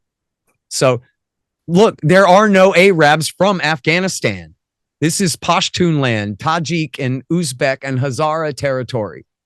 There are no Arabs from here. Arabs are from the other side of Iran, from Afghanistan. These people were users, and they were getting the Taliban in a whole heap of trouble. Murray Rothbard says a radical becomes a conservative the day he seizes the capital city, right? The Taliban didn't want world revolution. The Taliban wanted to hang on to what they had. And the bin Ladenites were getting them in trouble. The Taliban had no loyalty to them. And they always said, oh, the Taliban don't mean it. They won't negotiate. Yeah, that's a lie. It was the Americans who refused to negotiate. The Taliban were willing to get rid of these guys. But Donald Rumsfeld argued, and we know we have their National Security Council minutes and meetings and everything, that he said, maybe we should start bombing Iraq right now. And we definitely don't want to only bomb the Arabs. We definitely want to bomb the Taliban too. We definitely want to do regime change in Kabul. We definitely want to extend the Afghan war. Why? Just so that we can extend it to Iraq. Just so that we can get the American people to understand, as he put it, that this war is not over. That killing Osama bin Laden is not victory. Failure to kill bin Laden is not defeat. This war is going to continue over a large geographical area and an expansive period of time. Okay? So we have to make this thing as bad as we can so that we can get away with more worse. And so that was why they did approach the Afghan war the way that they did. Instead of focusing on killing bin Laden, they let him get away. And they did a regime change instead so that they could really do what they wanted, which keep their eye on the prize in Baghdad. And I quote in the book, go ahead one more. It sounds a little bit conspirational, especially most people probably never heard of that. But you documented very well. There were a lot of like generals in Afghanistan saying, what are you doing? We have Osama, we're close. Like we can kill him. Just give us like the air power and the forces and whatever. And the president wouldn't give it to them. and what you show is the reason was they had a much broader agenda for the whole region. They wanted the war in Afghanistan to continue forever. They wanted war with Iraq, and they were even thinking about already having war with Iran and Syria and other places, you know. So they wanted to completely make a new Middle East, and they did actually. So Yep. you're basically said that the Afghanistan war could have been over quick. In fact, it was actually also probably unnecessary from the start because they would have given bin Laden to any third party. So even that war was unnecessary. But Yep. even if you would have fought it, it could have been quick. And the Iraq war was definitely completely unnecessary. But I think most Germans would agree with that anyway. So Yeah. for our audience, that's not so interesting. The Iraq war propaganda lies are well known and well documented elsewhere So the too. thing is, here's what's not greatly understood though, is like what it all amounted to, right? Other than just a horror show, is America fought the Civil War for the Shiite supermajority against the Yeah, Sunni minority. And they yeah, kicked that's them all very out of important. Baghdad. They cleansed all the predominantly Shiite areas of Sunnis, just as the Sunnis cleansed the predominantly Sunni areas of Shiites. And so they created essentially a new Iraqi Shiistan. Yeah, They literally, it was David Petraeus who trained up the Badr Brigade to be the Iraqi army. That's what we call the Iraqi army today, is what was the Supreme Islamic Council's Badr Brigade back then. And they're horrible Iraqi Shiite chauvinists who just had absolutely no compassion whatsoever for their defeated Sunni rivals at all. Nuri al-Maliki from the Dawa party and the rest of them are just absolutely ruthless in their intentions toward the Sunnis. And importantly, the Sunnis fought like hell because they didn't have any oil. All the oil's up in the north under Kurdish and or Shiite control, but not Sunni Arab control. And in the south, down near Basra, where there ain't a Sunni in sight. So when the national government is run by Sunnis, then they get to gangsterize all that revenue and disperse it where they want.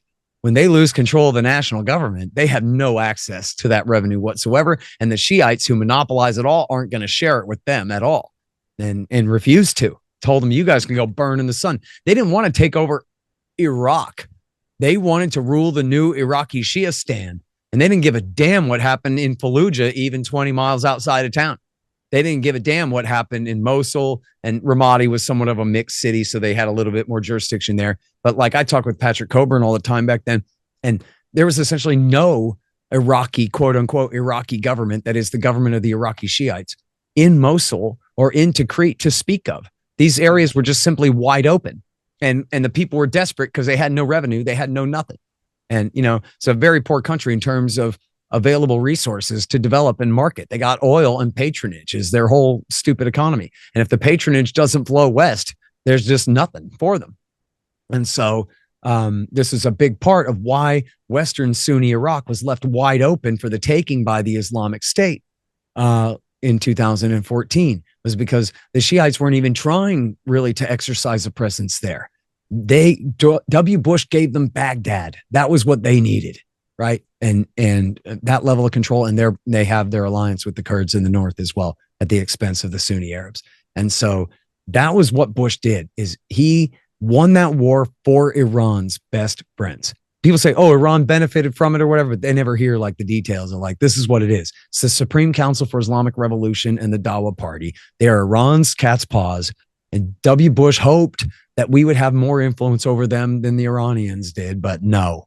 And that was why they told him, okay, thanks a lot. They didn't even really say thanks. They just said, don't let the door hit you in the ass on the way out, pal, after we won their civil war for them. And so, but then here's the thing of it, right? Is America and or Israel, or maybe more importantly, Israel and or America, then therefore, absolutely, they hate Iran. And now they just scored, like in soccer, they say an own goal for Iran. Yeah, God right. dang it, Bobby. That's not how it was supposed to work out at all. Okay. So now, as the Sunni King Abdullah said to Zalmay Khalilzad, the neocon, he said, look, man, it used to be you and us and Saddam against Iran. Now you have given Iraq to Iran on a golden platter. So what are you going to do about it? And Khalilzad says, oh, I know, Your Majesty. I'm so sorry. We'll make it up to you.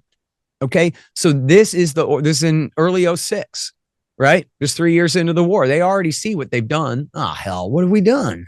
Look at what we've done. The Dawa Party and the Supreme Islamic Council, we're never going to really have dominance over them. They are run by Tehran. So, hell, well, what are we going to do now? We can't just turn around and try to reverse the ethnic cleansing campaign the other direction and all that. That won't work. So at this point, let's go ahead and finish the job for the Shiites and go ahead and hope and gamble and hope that we will end up having more sway over Nouri al-Maliki and his government than the Iranians do. But overall, then we need to tilt back toward the Sunnis in the region. And yet, of course, Saudi Arabia doesn't have a land army other than the American army, right? So what does it mean to tilt back toward the Sunnis? It means to tilt back toward Osama bin Laden and the Al-Qaeda terrorists. Right. And so they backed bin Ladenites called Fatah al-Islam in Lebanon. They started back in the Muslim Brotherhood in Syria, which this is Elizabeth Cheney, aka Liz Cheney, Dick Cheney's daughter, was in the State Department at the time. They created the first, essentially, like government in exile for Syria, made up of the Muslim Brotherhood. Oh yeah, we definitely have to get rid of this secular dictator with the three-piece suit and the clean-shaven chin so that we can replace him with the Muslim Brotherhood, because at least in this case, they're Sunni Arabs and not Shiites and friends with Iran, and that's the only thing we care about now. And there's a great article by Seymour Hersh from 2007 called The Redirection. I really urge people to read it. It's an extremely important article, and it shows exactly what's going on here, exactly what their thinking is.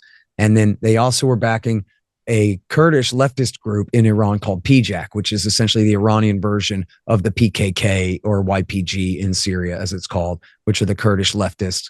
And then they also backed a group of Iranian, real extremely dangerous bin Ladenites called Jandala. And these were head chopping, suicide bombing, quintessential bin Ladenite terrorists. This is fine again. Now, we are talking literally 5 years, 4.5 years after September 11th. Our guys are still fighting a Sunni insurgency in Iraq through, certainly through the end of 2008, which the bin Ladenites are the very worst part of it. They're the vanguard of it. And, it's a little complicated because America ended up trying to buy off the Sunni chiefs who were already turning on the bin Ladenites to marginalize the bin Ladenites later on in that war. But still, we had just, about 4,000 of our guys who died in that war died fighting the Sunni insurgency. And some great proportion of that were of guys who were sworn loyal to bin Laden and the group. Members of Al-Qaeda in Iraq sworn to Zarqawi, who was sworn to bin Laden, and that group that rose up, and in which in that civil war we drove so many Sunnis into the arms of the bin Ladenites in reaction to our support for the Shiites. So this is then the balance. Now, just to quickly summarize, I want to say. Yeah, I was just about to. So zoom out real quick. America owns this Sunni alliance in the region, including Israel and Turkey. Obviously, the Israelis aren't Sunnis, but you understand. The Turks, who are not Arabs but are Sunnis, but then the Kuwaitis, Bahrain, Saudi, Qatar, UAE, Yemen, and at that time Yemen was under the control of Shiite, but still is a loyal part of the American system, and of course Egypt and Jordan. Right, these are our guys. Tehran, Morocco, the Shiite Crescent, right? The Ayatollah, he rules Iran, he rules Tehran, now Baghdad, and also his friend rules Damascus, Syria, Bashar al-Assad, and Hezbollah in southern Lebanon. And we'll get to Yemen later. They, play a crucial role a little bit later in the story, but and let's just point out that we support most of the dictatorships in the region and some of the very worst ones, some of them worse than Iran, for example, Saudi Arabia or the United Arab Emirates. It all depends on whose side you're on. The vast majority of the dictatorships at that time and also today are supported by the West. So, and the rest are our enemies, and we're, And just quickly that you also show in great detail, because you didn't say that much about Afghanistan. I just want to say, you really show in great detail that we support horrible warlords there who commit absolute horrible war crimes and human rights violations. And also the American and other Western forces also themselves commit brutal torture, war crimes, and everything. So you show that about Afghanistan. You show the same about Iraq. Very brutal, dirty wars. Yeah. by ourselves and our allies. And so that's the setup. Now, And by the way, about Afghanistan, when I originally started writing Enough Already, I got stuck on chapter 2. And that's why my first book, Fool's Errand, is about Afghanistan, is because I couldn't wrap up that thing and it turned into a whole book before I went and started over again and ended up doing Enough Already with the shorter shrift on it. So if you really want to read my take on the history of the Afghan war, it's Fool's Errand is the longer version of that. Yeah, that's a great book on Afghanistan. Also, one of the best books on that war. You. If you want the details, I read. They just published it in Bengali, actually. How do you like that? Oh wow, cool. But okay, so look, so here's the deal.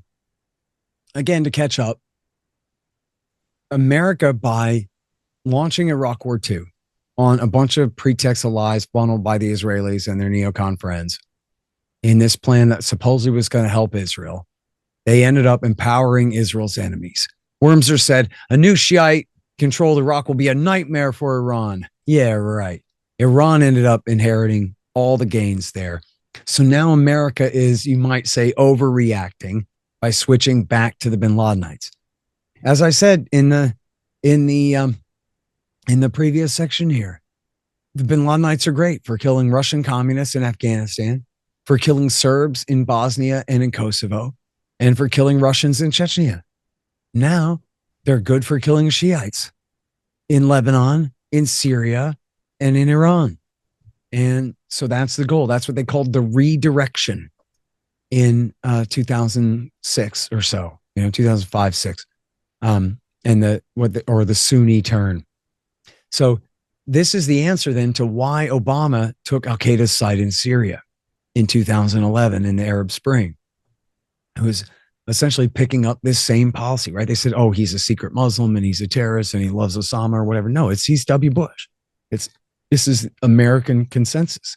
American Middle Eastern policy is that, well, we screwed everything up, so now we got to fix it, right? As I say, I guess every day of my life, we put Iran up 2 pegs in Baghdad. Now we got to take them down a peg in Damascus. So that's why they supported the bin Ladenites. And that meant, yes, including the guys from Al-Qaeda in Iraq who had just been the bad guys in our last war on the eastern side of the line. Now they cross from Iraq into Syria, and now we love them. Now they're moderate rebels, and the CIA bankrolls them, and the Army Rangers train them, feed them, arm them, and send them off to war, including head chopper and suicide brigades and just all of the worst you could imagine. And that policy and we'll get back to Libya in a sec, but that policy because Libya is a little bit of a side issue from the redirection, but I can address it. But in Syria, this support then for Al-Qaeda in Iraq, in Syria, basically, from 2011 through 13, leads to the rise of the Islamic State in 13 in eastern Syria. So what happens is you have a split between the Iraqi-dominated faction of Al-Qaeda in Iraq and Syria and the Syrian-dominated faction of Al-Qaeda in Iraq and Syria, which at that time was going by the name of Jabhat al-Nusra. And so the Iraqi-dominated faction was led by a guy named Baghdadi. And they had a fight over oil revenue, basically was what it was. But it was also over doctrine, because the Al-Qaeda doctrine had always been, we have to keep fighting until the American empire is bankrupt and broken and goes home. Only then can we try to establish our caliphate, because otherwise the Americans will come and bomb it right off the face of the earth again. So just keep fighting the long war for the long haul, and God will provide and we'll win someday. Well, Baghdadi said, nuts to that. I want my caliphate now. And when Zawahiri sent an emissary to try to heal the deal, Baghdadi killed him and told Zawahiri, yeah, you've made your law. Let's see you enforce it, old man. Because he's like hiding out in his basement in Pakistan, right? So Baghdadi splits and he declares a state in eastern Syria in June of 13. Now, from that time, and we already know the DIA had a secret memo predicting all this was going to happen. I've been covering this on my show day in and day out this whole time, that these guys call themselves the Islamic State of Iraq. They have for years, and it's clear what their ambition is here. And I already know, because I've been paying attention, that Western Iraq is wide open. There's essentially nobody there with a monopoly on power to even be jealous to try to stop them from taking it. They could just roll right in. And so still were on the side of the Shiites killing the Sunni insurgency in Iraq on the lowest level by that time, but still we got CIA helping them do that there. On the western side of the line, the bin Ladenites are the heroes. And so after 6 months of this, they hoist the black flag over Fallujah. And in January of 14, somebody asked Barack Obama, hey, man, you see they hoisted the black flag over Fallujah? What's up with ISIS? And Obama says, listen, just because the junior varsity puts on a Kobe jersey doesn't make him a Laker or something like that. Mm-hmm. In other words, Al-Qaeda in Iraq or the junior varsity? Does Barack Obama not know that ISIS is Al-Qaeda in Iraq? And does he not know that Al-Qaeda in Iraq are the guys who committed the absolute merciless suicide bombings of that war? Chopping people's heads off, bombing Shiite pilgrims by the thousands, bombing American soldiers by the thousands. The junior varsity? What? 6 months after that, they rolled right into Mosul. And this is the famous pictures of all the guys in the back of the Toyota Helix pickup trucks with their headlights on. Giant convoy rolling into Mosul. And shortly after that, they sacked Tikrit and Fallujah and all of Western Iraq. And Ramadi had ended up taking, I think they got Samarra too. Ramadi had ended up falling the next year. But, and then this, of course, became the excuse to launch Iraq War III now, where we're back on the side of the Iraqi Shiites. We're back on the side, literally, not even figuratively, but directly and literally on the side of Iranian Quds Force, IRGC forces on the ground, helping organize the Iraqi Shiite militias, the popular mobilization units. The Ayatollah Sistani said, if you believe in God, I want you to go outside and grab a gun. And so America's flying air cover for Iran and their unorganized militia forces fighting ISIS on the ground. So we fought this idiot Iraq War II to put Iran's best friends, the Shiites, in power. Then we're so mad at ourselves for doing that, we being Washington here. Washington's so mad that they did that then they back Al-Qaeda in Syria in order to try to weaken Assad and his ties to Iran, which only strengthens his ties to Iran, of course.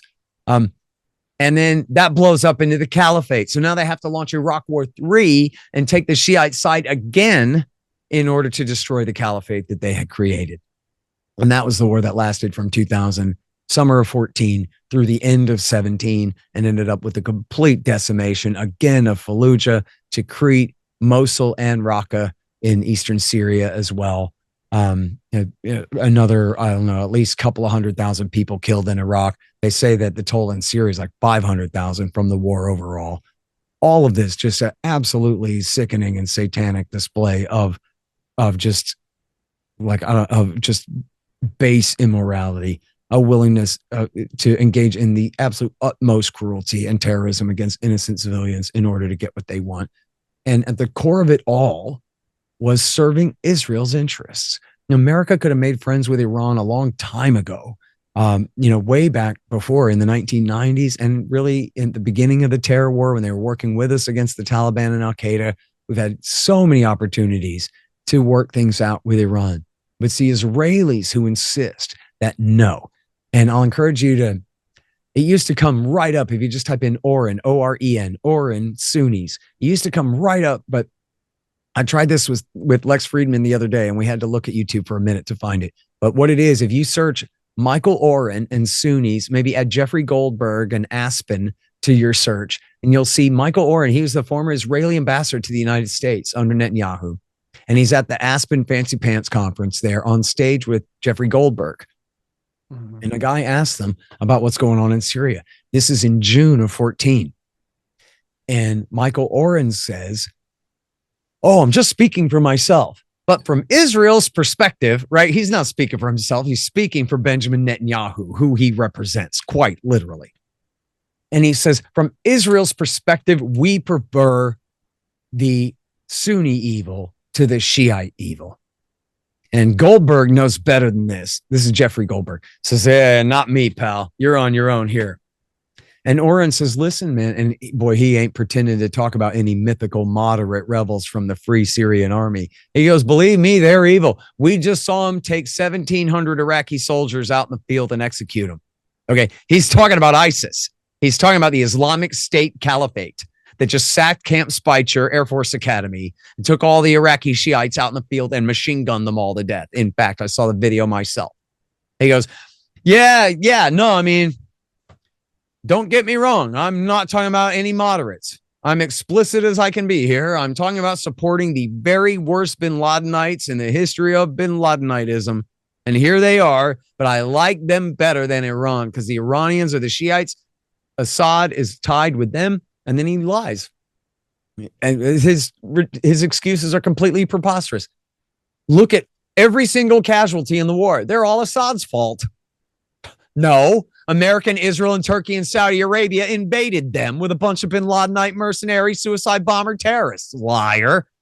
Assad is, of course, fighting the war in a cruel fashion and doing everything he can to hang on and survive. And there's plenty of casualties from that. But to blame the war on him? Like Assad just woke up in the morning and decided to exterminate the population of his country. It's a good thing America and Al-Qaeda are here to defend the population from their government. Give me a break, dude. Oh, he's responsible for every casualty in the war, please. And then he says, and Iran has military nuclear technology, which is just a lie, that Iran has nuclear bombs and that what? They're going to give a nuclear bomb to Hezbollah's Nasrallah by way of Assad? Get out of here with that. If the Ayatollah had 15 nukes, he's not going to start giving them out for other people to use with his return address stamped on them. Give me a break, dude.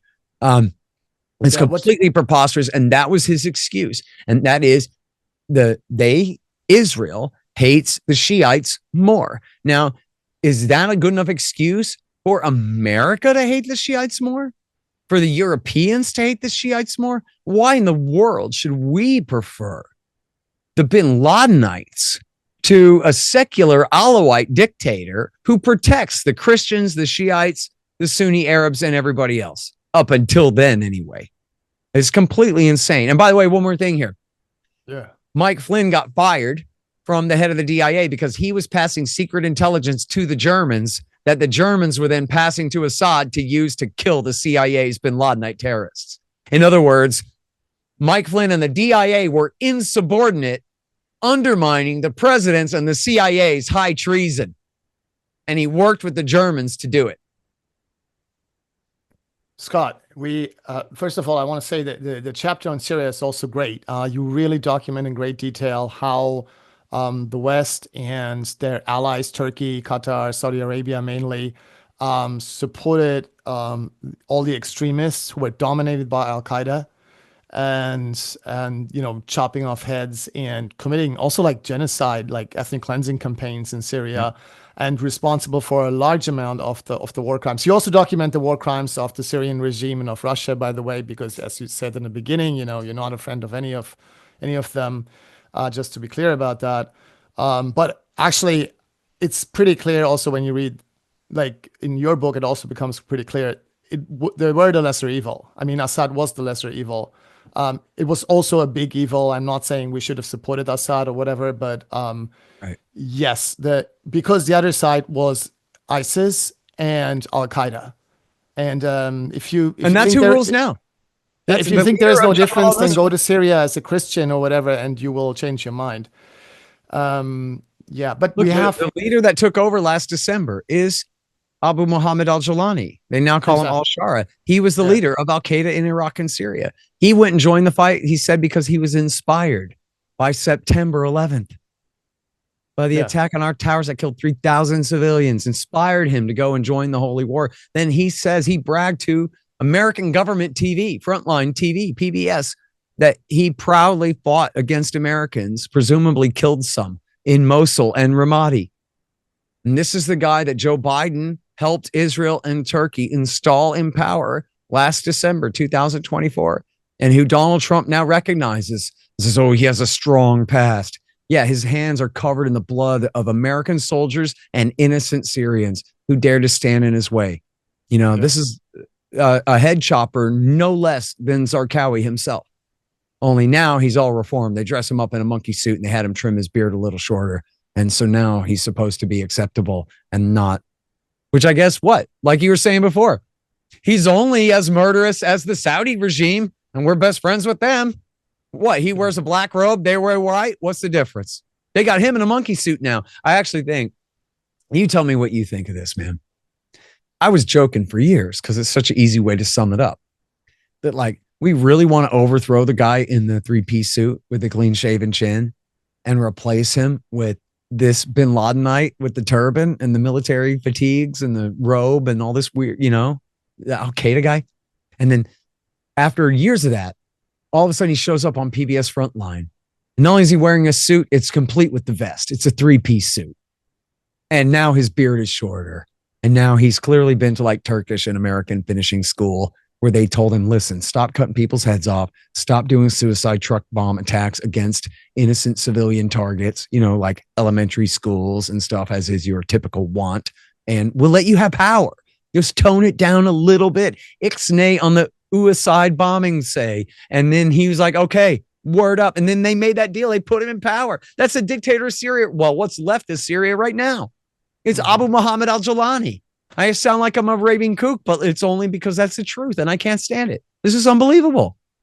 It's like if America, look, again, I know I'm certain I'm right about this. Okay? I just explained how America created the caliphate, but they weren't trying to create the caliphate. The caliphate is what happened when they did what they did.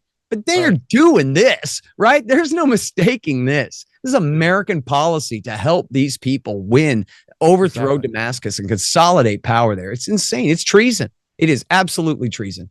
And now the Western media is largely silent about what Jelani has already done. I mean, his government. I mean, he may be like I don't know how to put it. I had a little bit of hope that he would not be too extreme in the beginning because, his words often sound good. But now already he's committed horrible atrocities in the country.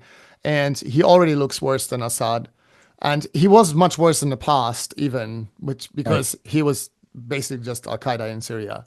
Yeah. So, and if he mellows out too much, then his own men are going to cut his head off and replace him. Yeah, exactly. That's what he is. He's the head of a bunch of terrorists. What can you say? It may be the case that he doesn't like what some of his men are doing, but they are doing it, and that's what really matters. And yeah, you're right. I think if he tries to be too moderate, and it would be a good thing if he at least tries. I don't think so, but if he tries, he could be out of power very soon. Yeah. So, hey, we're running out of time, and we have. Let's try to do Libya, Yemen, and Syria. We have Libya, Somalia, and Yemen. Quickly. Okay, quickly. So look, Somalia is America's longest war. Bush sent JSOC there in December of 2001. The idea was to hunt down and kill bin Ladenites because there were 3 men wanted for questioning in their alleged involvement in the USS Cole and African embassy attacks. And so they started backing these warlords, including the son of the warlord from Black Hawk Down, Adid, who had the job of going and collecting Islamist scalps. Now, of course, he's just killing whoever he wants and doing whatever he wants, rampaging around, commit crimes and stealing and whatever, being a warlord. So at this time, I should say, the commies had fallen at the end of the 90s, of course. I mean, pardon me, the end of the 80s. The 90s had been essentially a long-time civil war of a bunch of low-level fighting from different warlords. And by the end of the 90s, after the U.S. had supported the brutal dictator Siad Barre in Somalia. That's right. Yeah, America backed the communists in Somalia because they were opposed to the communists in Ethiopia, which were backed by the Soviet Union. So, but yes, after Siad Barre was gone, then it was essentially anarchy. And people make fun of libertarians and say, oh, you like freedom so much, why don't you move to Somalia? Well, actually, freedom was working for Somalia like nothing else ever has there. And what happened was just that it wasn't that they read Rothbard. It's just that no one had the power to exercise a monopoly on force or even really collect taxes at the ports or anything. So it was just a wildcat free market economy. And there was vastly expanded wealth everywhere. By every measure, the standard of living was increasing for people in the country at that time until W. Bush came to town. We go, oh, anarcho-capitalism wasn't enough to prevent Somalia from fending off the United States of America. Yeah, well, okay. I guess it ain't paradise after all. The most powerful regime in the history of the world was able to have their way there, and anarchy wasn't able to hold them off. Okay, deep lessons for all of us in that. Anyway, What happened was it was America that destroyed Somalia when they were finally on the upswing for maybe the first time ever. And not that they don't have their own problems, but we're the superpower, so take responsibility. And then so what happened was they supported Hadid and these other warlords against so-called Islamists, and in their crimes they ended up creating a new government. War is the health of the state. In this case, war is the birth of the state. And they created a new government called the Islamic Courts Union in 2005, which was 13 different groups that joined together just to fend off the CIA's warlords. And the youngest and least significant part of that group was al-Shabaab, the youth or the boys. And of course, they weren't in charge. It was the uncles and the imams and the grandfathers and the community elders who were in charge. And they were essentially getting along until America, then W. Bush, asked the Ethiopians to intervene in Christmas of 2006. And they did. That's their historical enemies. Their Christian and Muslim rivalry thing going back there, and whatever long-term conflicts and border disputes and the rest. And they waged a brutal war of war crimes, indiscriminate killing, and mass rapes and murders and tortures and whatever, as you'd expect. And then the thing of it was that at that time, the Islamic Courts Union basically fell away. And then who was left? The boys, the al-Shabaab. They became the insurgency only in 2007 as the result of the invasion. It's the consequence of the invasion after years of this. And then now, of course, are the excuse that we have to be there and fight and stay when they are literally all George W. Bush's fault. Now, in his last year in power, they fought them through 06 and 07. They helped the Ethiopians fight them. But in 08, it was Bush's lame duck year. He had to get out of there. So Condoleezza Rice made a deal. And they said, the guy who had been the chief of the Islamic Courts Union, his name is Sharif. He can actually be the president after all. What the hell? Let bygones be bygones and water under the bridge. Sorry about all that mass killing and supporting a foreign invasion of your nation. Everything. You can be the president if you want, but in the form of our transitional federal government that we've created for you. Sharif took the deal, said, okay, fine. But then al-Shabaab called him a traitor and a sellout and kept fighting. And so, the ones who tried to join up with him, they never been able to achieve, much less maintain a monopoly government in that country this entire time. They're, I have in the book, the name Dilip something or other is called A Government That's Created for a Foreign Purpose is the translation of what all the people call the government in the country. No different than if Somalia invaded and occupied the United States and installed their regime in power in Washington. Imagine how legitimate we would all treat it as being. And so that's essentially it. And then al-Shabaab has run this insurgency ever since then. They took a sack of coins from Saudi Arabia to say that they love Osama for a little while there. Although I think the most bin Ladenite of their leaders, a guy named Godane, was killed back in 2012. And then the whole war has just stayed on autopilot this whole time. Barack Obama bombed the hell out of them, including cruise missiles from submarines and nuclear-powered submarines to kill women and their daughters in little thatched hats. These people living like cavemen, basically, over there. We get to pretend are a threat that we get to use our $10 billion submarines against, endless drone wars and the rest. And then Barack Trump kept it up for his entire first term in 2017 through 21 there. He bombed Somalia constantly. He wanted to get out of there. And his Secretary of Defense, Mattis, according to the Post, told him, you have no choice. And he goes, oh, okay, escalate then. And devolved command authority down and loosened all the restrictions to within what could possibly be legal. But all of Obama's little middle managers and lawyers nitpicking, they're all fired. And now go ahead and kill them all. No one's going to accuse me of tying the military's hands behind their back. And so he kept the entire war going for 8 years or for 4 years in power. Joe Biden did the same thing. And including at one point, I think, I forget if it was Trump or Biden that sent actual regular troops but just to participate in training, though, I think. And then right now in this term, it was the headline on antiwar.com, I think yesterday, which Dave DeCamp at antiwar.com is basically the only place where you can read about this stuff. That we're, reporting on this right now, that Trump has bombed Somalia, I think it was 50 something times since taking power at the beginning of this year. And they got that kook. I can't remember his name. The guy that they have running the counterterrorism operation there. It's on the tip of my tongue. I'm sorry. I can picture his stupid face. But they've been just slaughtering these people over there. And there's no end in sight to this thing. They absolutely cannot create a new national government there. There's no ability to do that whatsoever. They claim there's ISIS there now, or people who have declared their loyalty to the Islamic State. I don't know if that's really true or not. It's within the realm of possibility after inflicting this catastrophe on these people all these years that it's now come to that. Sure, they're talking about splitting off Puntland and Somaliland, which if Somalia is a 7, Somaliland and Puntland are the northern part, the top bar of the 7. The rest of what we're talking about here is the long part on the coast. And they're talking about breaking them off, recognizing their sovereignty, maybe even forcibly shipping the Palestinians to Somaliland and all this crazy kind of stuff. So I don't know what to say. It's America's longest and one of our most disgraceful wars. It's just been an absolute horror show, including with secret torture prisons and all of the worst war crimes and the rest. It's just despicable. Yeah, you document war crimes also by Ethiopia and Kenya or allies. Oh, and Kenyan troops, of course, and Burundian troops. And look, like, I don't want to sound like some kind of woke leftist or whatever, because I ain't one. And I'm not like quick to pull the race card as like some emotional, cudgel or whatever. I just think it must be true, right? That the Somalis are just too damn black for anybody to care about over there. Of all of the populations that we've been torturing and murdering and slaughtering over there, they always get the shortest shrift, even for me. And I'm not saying it's because they're black, but and look, part of it is because you can actually tell the whole story as a big chain of events and leave them out, right? Like they're not directly related to the chain of the causal crisis from here to here to here to here, right? So you can leave them out for that reason too. But that's my excuse, because I'm the one telling this is one big causal chain all the way through. What's everybody else's excuse?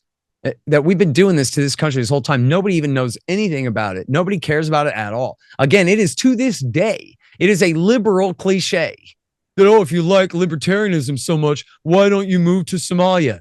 Do you really not know that USA has been slaughtering these people for 24 years? What do you mean try freedom in Somalia? There's no freedom in Somalia. You got some cliche from 25 years ago, and you don't know at all. No one told you what USA has been doing to them this whole time. You think that you can use Somali freedom against me in an argument? And that just goes to show what horrible and despicable and absolutely worthless people liberal Democrats are. They are evil. They are the worst people in the world. We have the same strange phenomenon in Germany that the elites are all like very super woke and politically correct and always trying to find racism everywhere and sexism, homophobia. But then they just completely racist when it comes to the people of the global south, like the way they talk about Middle Easterners in general, Palestinians in particular. It's just disgusting racism. That's what it is. I mean, it is not openly. They don't say like Palestinians are subhuman or something, but they treat them as that. That's our policy.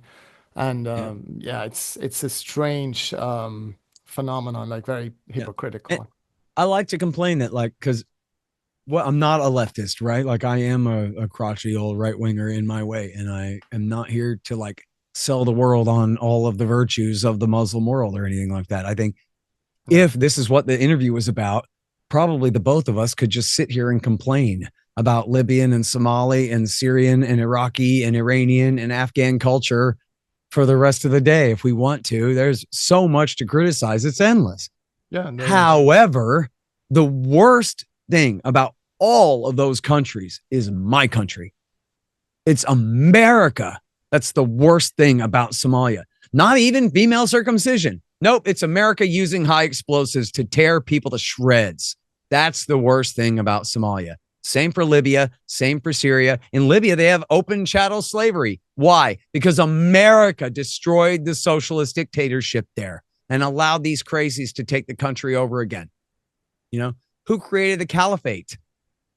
You know, who installed, as you were referring to there, who installed all of the worst criminals in power as police chiefs and mayors and governors in Afghanistan for 20 years over these people. The Taliban took child molesters and hanged them to death. America came and made them governors. The worst thing about Afghanistan is us. Yeah. In a caveman, insane population where the Pashtun Wali Code says, I mean, is so backwards it makes the absolute most strict and austere versions of Islam seem like revolutionary Maoism in comparison.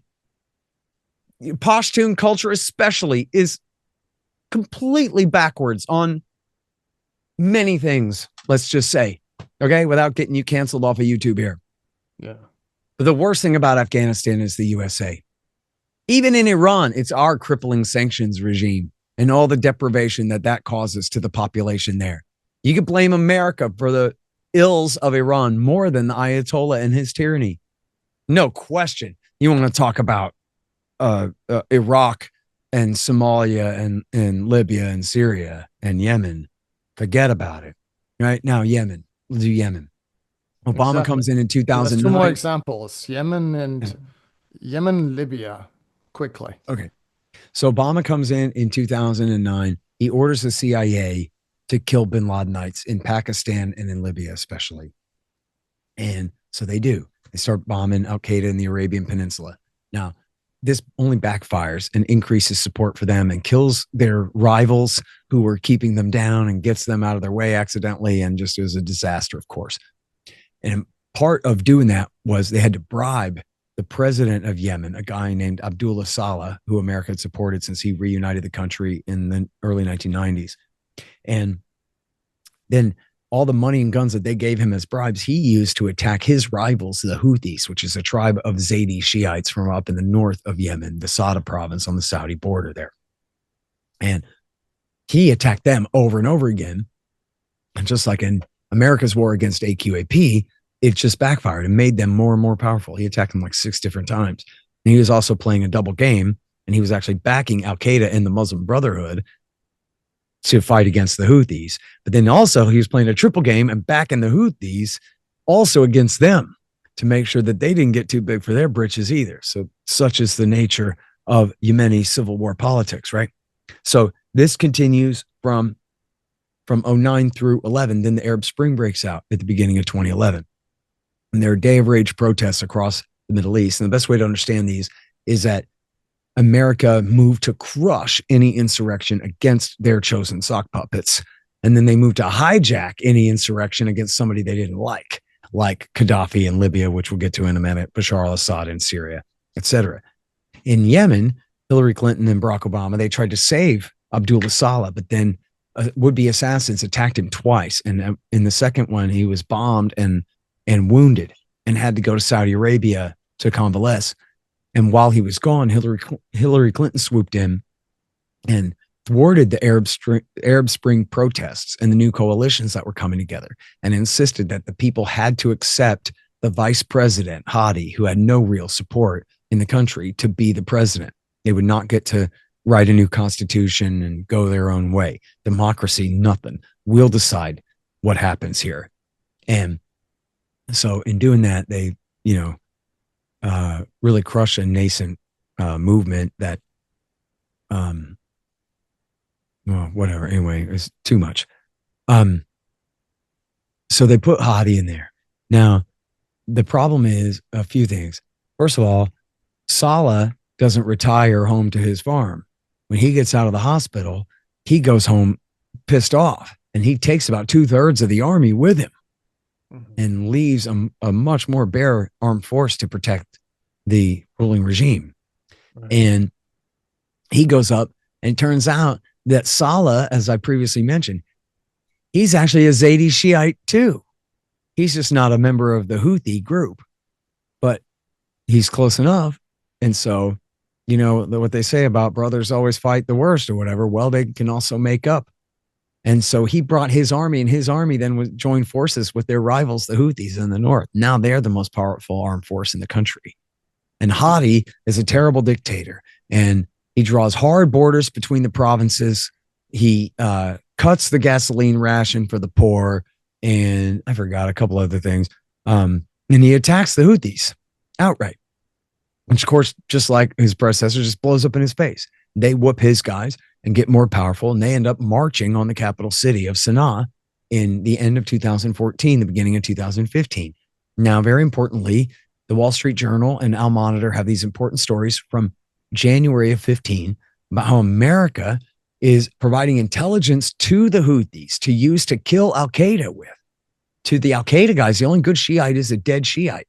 So Lloyd Austin, who you might remember was Joe Biden's Secretary of Defense. At that time, he was the head of Central Command.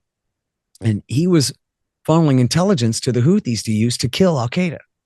But then just 2 months later, this is in January of 15, 2 months later in March, Barack Obama stabs them in the back and turns around and takes Saudi Arabia, UAE, and Al-Qaeda's side against the Houthis and launches a massive war.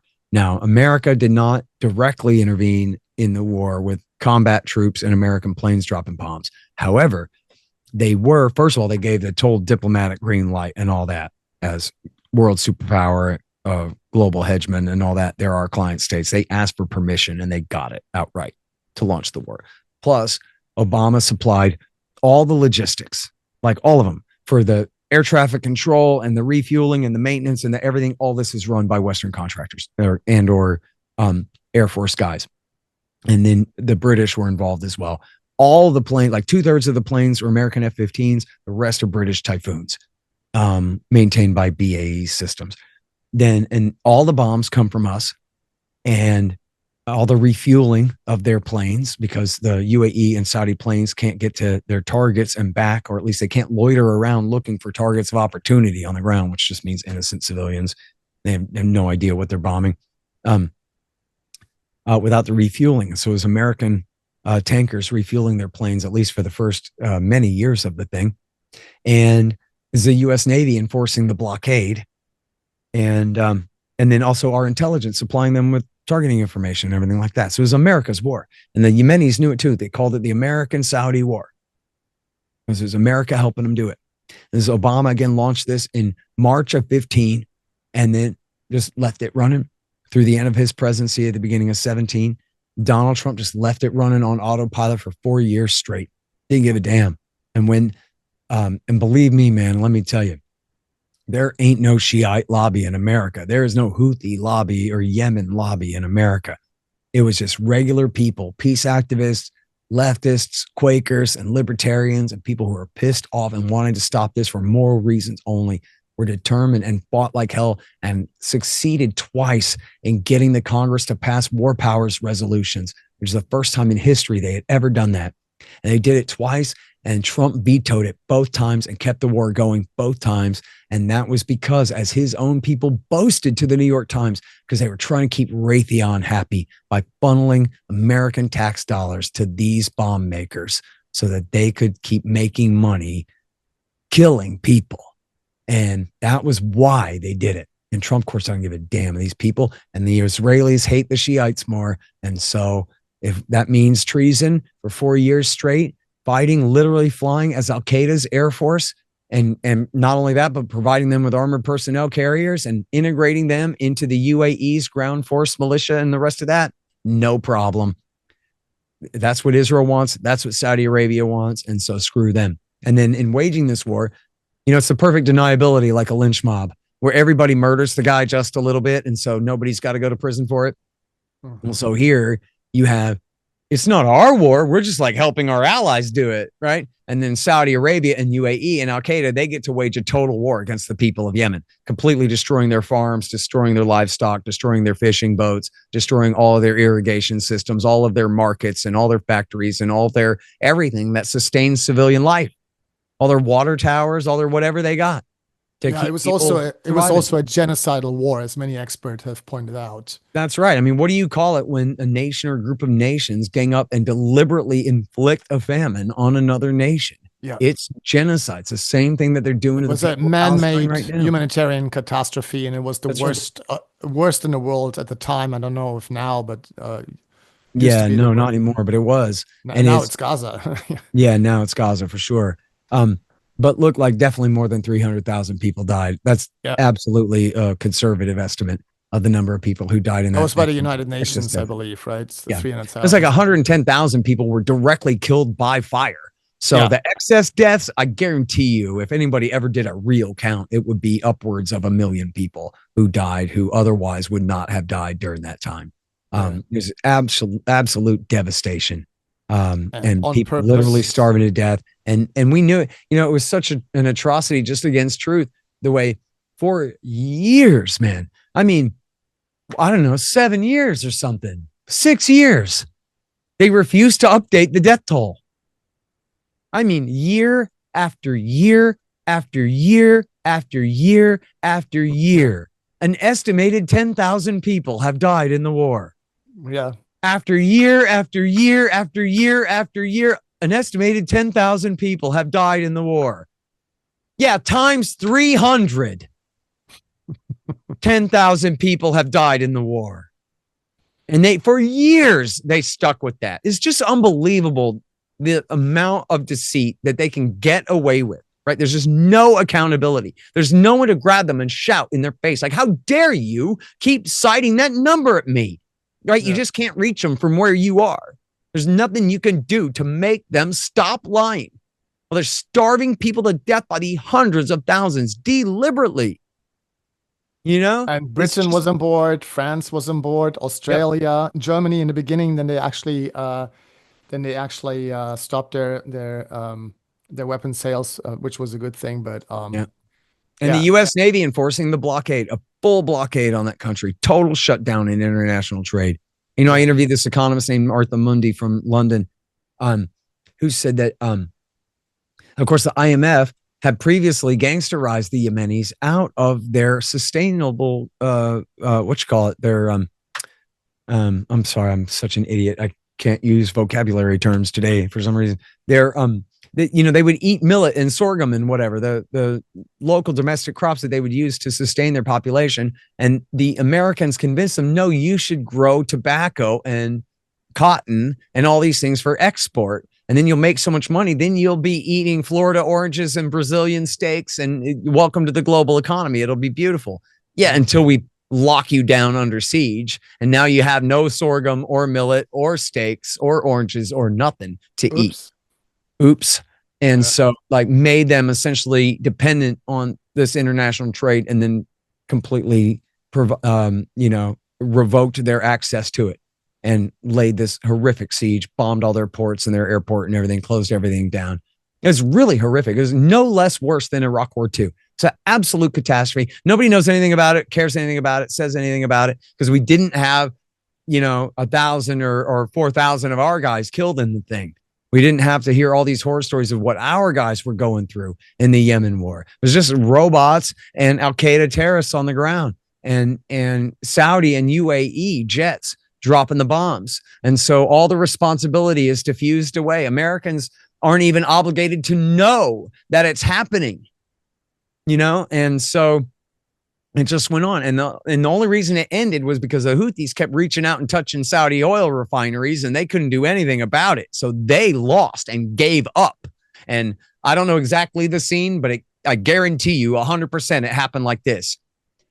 A guy in a white robe came to the crown prince of Saudi Arabia and told him, enough, end this war now. And he said, okay, and ended the war.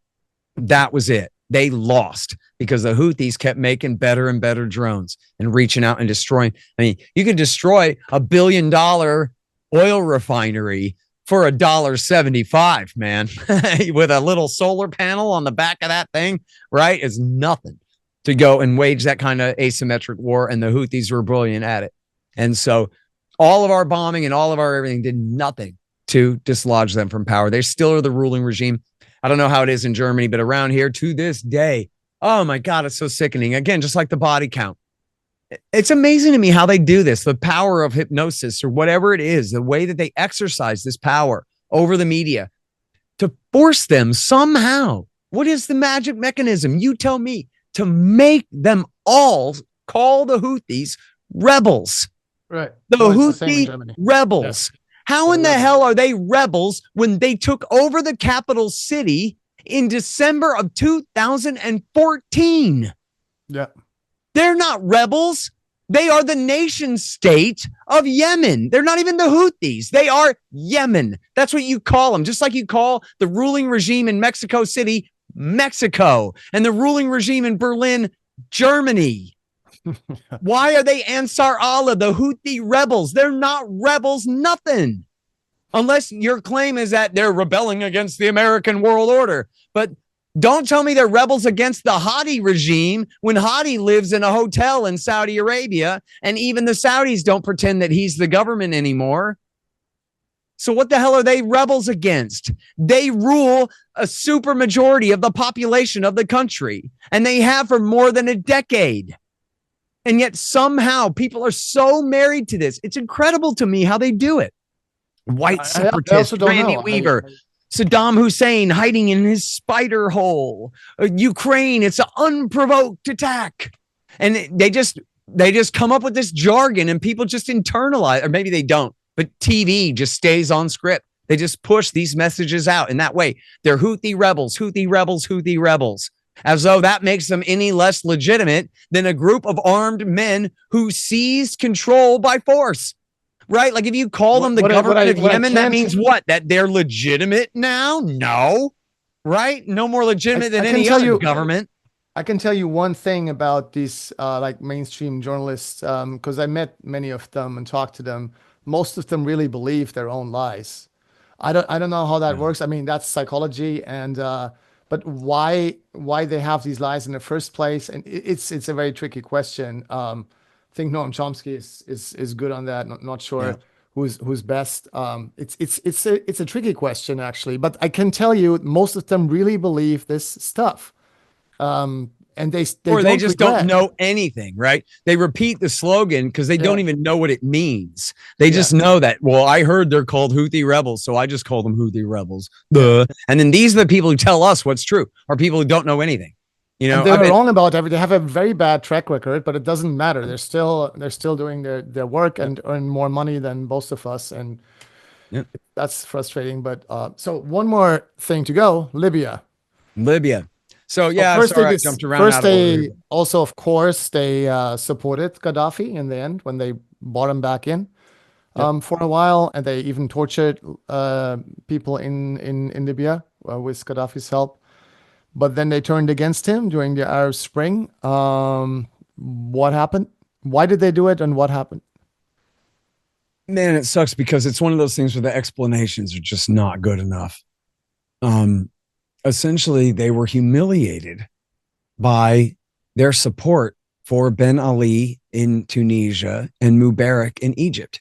Yeah. And in Egypt, especially, like, you'll take my meaning, even on CNN, they just could not bury the narrative. It was just too blatant. It was impossible to ignore. That the United States of America has backed this ruthless, murderous dictator, Hosni Mubarak, for 3 decades running. And apparently, every last human soul in Egypt wants him dead. Apparently, Uncle Sam was foisting this horrible monster on these people, 0% of whom consented to his rule. Who knew? Oh, no. And the tear gas canisters said made in the USA on them in big, blue, bold, all capital letters. So this I've had Egyptian protesters show me, like in Cairo, the tear gas canisters, and not only that, also like the bullets, really, and saying like, this is from the USA and this is from Germany, and what do you say about that? And they were like really angry, and I was like, it's not my fault, I'm against this. And they were super.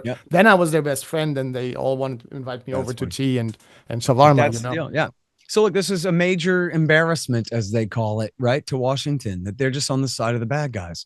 Yeah. Then there's a protest movement that breaks out in Libya, in Tripoli. But what's really going on from the very beginning, and they knew this, they had to have known this, it was all on YouTube, open source stuff from the very, very beginning, was these are bin Ladenites. This is the Libyan Islamic Fighting Group and Ansar al-Sharia. These are guys who were British-backed Al-Qaeda terrorists in the 90s who then went and fought against Americans in Iraq War II, fought for Al-Qaeda in Iraq War II. And here they just come home from Iraq War II. America's still there through the end of 2011. They come home from Iraq War II and they launch this uprising against Gaddafi. And Barack Obama and Hillary Clinton decide we're going to take their side and overthrow Gaddafi, because even though Bush had brought him in from the cold in 2003, he still was essentially expendable. And now we don't care about Al-Qaeda. We're back on the side of Al-Qaeda anymore. So that's what he was good for, was hunting down and killing Al-Qaeda guys, who of course are his enemies. He was the first one who put out an Interpol warrant against bin Laden in 96, back when America and Britain still backed those guys against him. And so, but he was no longer useful there, essentially. They didn't care about that. And as I quote in the book, so many people expressed at the time, this was essentially for the Americans. There are other interests involved. For the Americans, this was essentially a public relations stunt. You know, we look terrible for being the obvious backers of Ben Ali and especially Mubarak.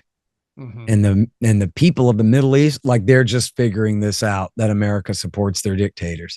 We look terrible to them. So we have to do something now to save face, to look good, to posture as liberators. Remember that time we saved France from the Nazis? We got to replicate that by being the heroes and taking the side of the little guy against the big bad dictator guy. And so it was literally this level of idiocy in public relations type thinking that was driving, you know, their goals at the time. And another major part of it was that Secretary Clinton wanted to be president, and she wanted to start a war and win one and be called the great victor. And we have this from her private emails that were published by the State Department and or leaked to WikiLeaks, not by Russia, that show that her and her friends were all talking about how good she's going to look from this war. And Sidney Blumenthal tells her, listen, when the war ends, you need to be already ready with the prepared remarks. Even if you have to do it from the driveway of your vacation house in Hawaii, you need to be ready to go. Well, this is the clip, right, where they tell her Gaddafi died, and she'd already rehearsed it. She says, ha, ha, ha, we came, we saw, he died. That was her prepared remarks. That was supposed to be like to go down in history as her great thing, invoking Julius Caesar. And of course, she meant they died, not just he died. But she launched that war so she could look like a big shot, so she could run on it in 2016, which of course she didn't, because by 2016, everyone agreed it was an absolute disaster. And when they asked about it during the debate, she goes, oh, that was Barack Obama's fault, not me. I wasn't in charge. I was just the Secretary of State. I told him to do it and everything, but that was, yeah, I don't know. And also because the Libyans refused to take advantage of the wonderful opportunity that we gave them, is what she said in the debate. But at the time, that was their thinking, was this was going to make her look good. Then you had the Qataris and the Saudis hated Gaddafi because he'd screwed them over on oil deals, or at least they thought so. And he was constantly insulting the Saudis by calling them women for wearing robes instead of pants, right? And stuff like that.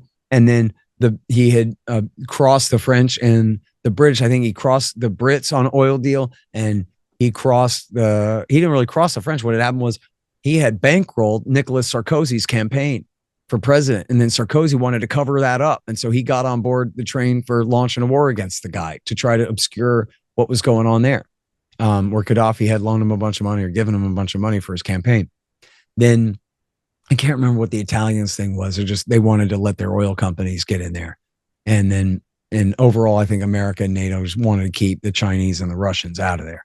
And so that was the conspiracy of interest. None of these had anything to do with protecting the American people from terrorism. And of course, none of it had anything to do with protecting the people of Libya from Gaddafi, which was the lie. Barack Obama didn't even really give an official statement. It was just like a press conference in Brazil where he was on vacation or on some kind of political tour, maybe. And he just says, oh yeah, by the way, we launched a war against Libya today. And based on this absolute hoax that Gaddafi had sworn to and was about to murder every last man, woman, and child in Benghazi. Imagine the city of Charlotte of 700,000 people wiped off the map. He demanded that we pretend. And then that was it. And they used that excuse to launch a war. Barely anybody even cared by then, I guess, what lie they told. They said that he was giving Viagra to his troops that could rape every woman and girl that they found across the country. Just completely made up stupid crap like that in order to launch that war. And then that led to, they parachuted in a CIA hack named Haftar, who'd been living in Virginia right outside of Langley for like 20 years or something, since he had split with Gaddafi a long time ago. They parachuted him in, but he was unable to take control. The original government in exile that they had recognized had no legitimacy whatsoever, and they all got killed and were marginalized immediately. And then you had Belhaj was a guy who had been kidnapped by the CIA and the Brits and tortured and sued the Brits and won in court for them having him tortured. And he was a bin Ladenite, and a bunch of his bin Ladenite friends too, they were avowed associates of bin Laden from the LIFG and Ansar al-Sharia and stuff. And it was interesting that the bin Ladenites who came from the far east of the country ended up taking over Tripoli, and Haftar, who had been parachuted into by the United States, who was supposed to take over Tripoli, ended up ruling in Benghazi. And then in the south of the country, which, by the way, Libya was only created after World War II, not even after World War I. So it was the kingdom of this and that. I forgot how to pronounce them all. And then the southern part of the country has like one little population center down there, and they all were broken away too. So Libya now doesn't exist. It's now 3 countries in a low-level state of civil war. But thousands were killed there. ISIS had a foothold there for a while in 2015 and 16, I guess. And things are just ugly as hell. And they re-legalized slavery of Black Africans. And there's literally, to this day, this isn't just something that happened back then, because they enslaved Black Africans, and therefore you can buy a person for $400 in Libya right now. And they blamed, there's like horrible anti-Black racism. They blamed any sub-Saharan African, right, with darker skin in Libya, pretended that they were all mercenaries who had served Gaddafi and so all deserved to die, which was totally false. And there was a town called Tawerga, which is full of Blacks who were descended from slaves from 100 years ago, and they were cleansed and murdered out of that town. There's some really ugly stuff. And then most famously was a year later, an American ambassador and some CIA guys were killed in the Benghazi attack of 2012. And what happened there was America in the drone war in Pakistan, as I said, Osama bin Laden had ordered the CIA and the Air Force to go and kill bin Ladenites in Yemen and Pakistan at the beginning of his term in 2009. And there were only 29 Al-Qaeda guys in Pakistan, according to John Kiriakou, but they launched this massive drone war against them. And one of the things that they did was in the summer of 2012, they killed a guy named Sheikh Yahya al-Libi. Well, Sheikh Yahya al-Libi was the brother of Sheikh Ibn al-Libi. And Sheikh Ibn al-Libi is the guy that the CIA and the Egyptians tortured into pretending that Saddam Hussein had taught him and his Al-Qaeda friends how to make chemical weapons and hijack airplanes. And after the CIA and the Egyptians tortured Ibn al-Libi, they gave him over back to Gaddafi, who murdered him in his prison cell as part of the war on terrorism. We call it arkancide, when somebody kills themselves in prison because they're a friend of Hillary Clinton. Anyway, so, but when they killed his brother, Yahya al-Libi, in Pakistan, Ayman al-Zawahiri, then surviving bin Laden and leading Al-Qaeda, put out a podcast that said, hey, you know, a great way to avenge Sheikh al-Libi would be to reach out and touch the Americans stationed in Benghazi. And so 2 months later, they took him up on that, and they killed Ambassador Stevens as revenge for what they'd done to Yahya al-Libi with the drone strike in Pakistan. And now ask, why was Christopher Stevens and the crew at this consulate in Benghazi instead of at the embassy in Tripoli? And the answer is because they were overseeing an operation led by Qatar to move all of Gaddafi's guns and all of the victorious jihadists from the war on to the next one in Syria. They called it Hillary Clinton's bank shot. We're going to take all these terrorists who were so useful in getting rid of Gaddafi, and we're going to move them on to Syria to fight the Shiites there.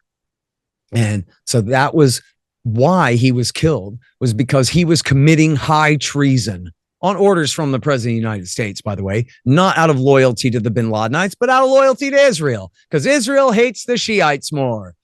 And so that's why we got to do this. And that was why he was killed. And that was why those other men were killed with him, was because they were up to their eyeballs in helping Osama bin Laden. Look, Barack Obama killed Osama bin Laden in May of 2011. At that exact time, he was taking his side in Libya, taking his side in Syria, and pushing the jihad onto new frontiers with or without him. And so that was the origin of the thing. And I'm sorry I told it out of order because I really should have told that story before we skipped to Syria there. But I have trouble sometimes the way to keep it all in order because the Syria war is so much a part of the redirection after Iraq to understand that it's really all about correcting for the fact that we did so much to empower Iran and the Shiites in Iraq War II, that now everything is sort of a scramble to make up for that by empowering the Saudis and the Israelis and their allies on the other side. Not that Gaddafi was a Shiite, but he was just, they also hated him. So they threw him in with the rest. It's confusing to all of us, and it's like, and it is that crazy also. I mean, we didn't make up all these crazy theories. The people who run the world are pretty crazy, as you can also see in Gaza today. It hasn't changed. Actually, it got maybe even worse in some ways. Right. Scott, thank you so much. This is a great book. I highly recommend it. I will also write an in-depth review about it. And thank you so much for talking to us. It was very informative. And the book has really all the facts. If you have questions about some of the stuff may sound like conspiracy theories like if you haven't heard it before, they're not. Just politics. Of course you can question things, but it's really serious, and you have like a lot of the book is sometimes polemical and humorous as you are. That also makes it entertaining, but it's also very serious and almost like a scholarly work. I mean, you're not a university professor, but it reads like one. It reads like a history book. So well, thank you very much. I really appreciate that. And I appreciate you having me on your show again.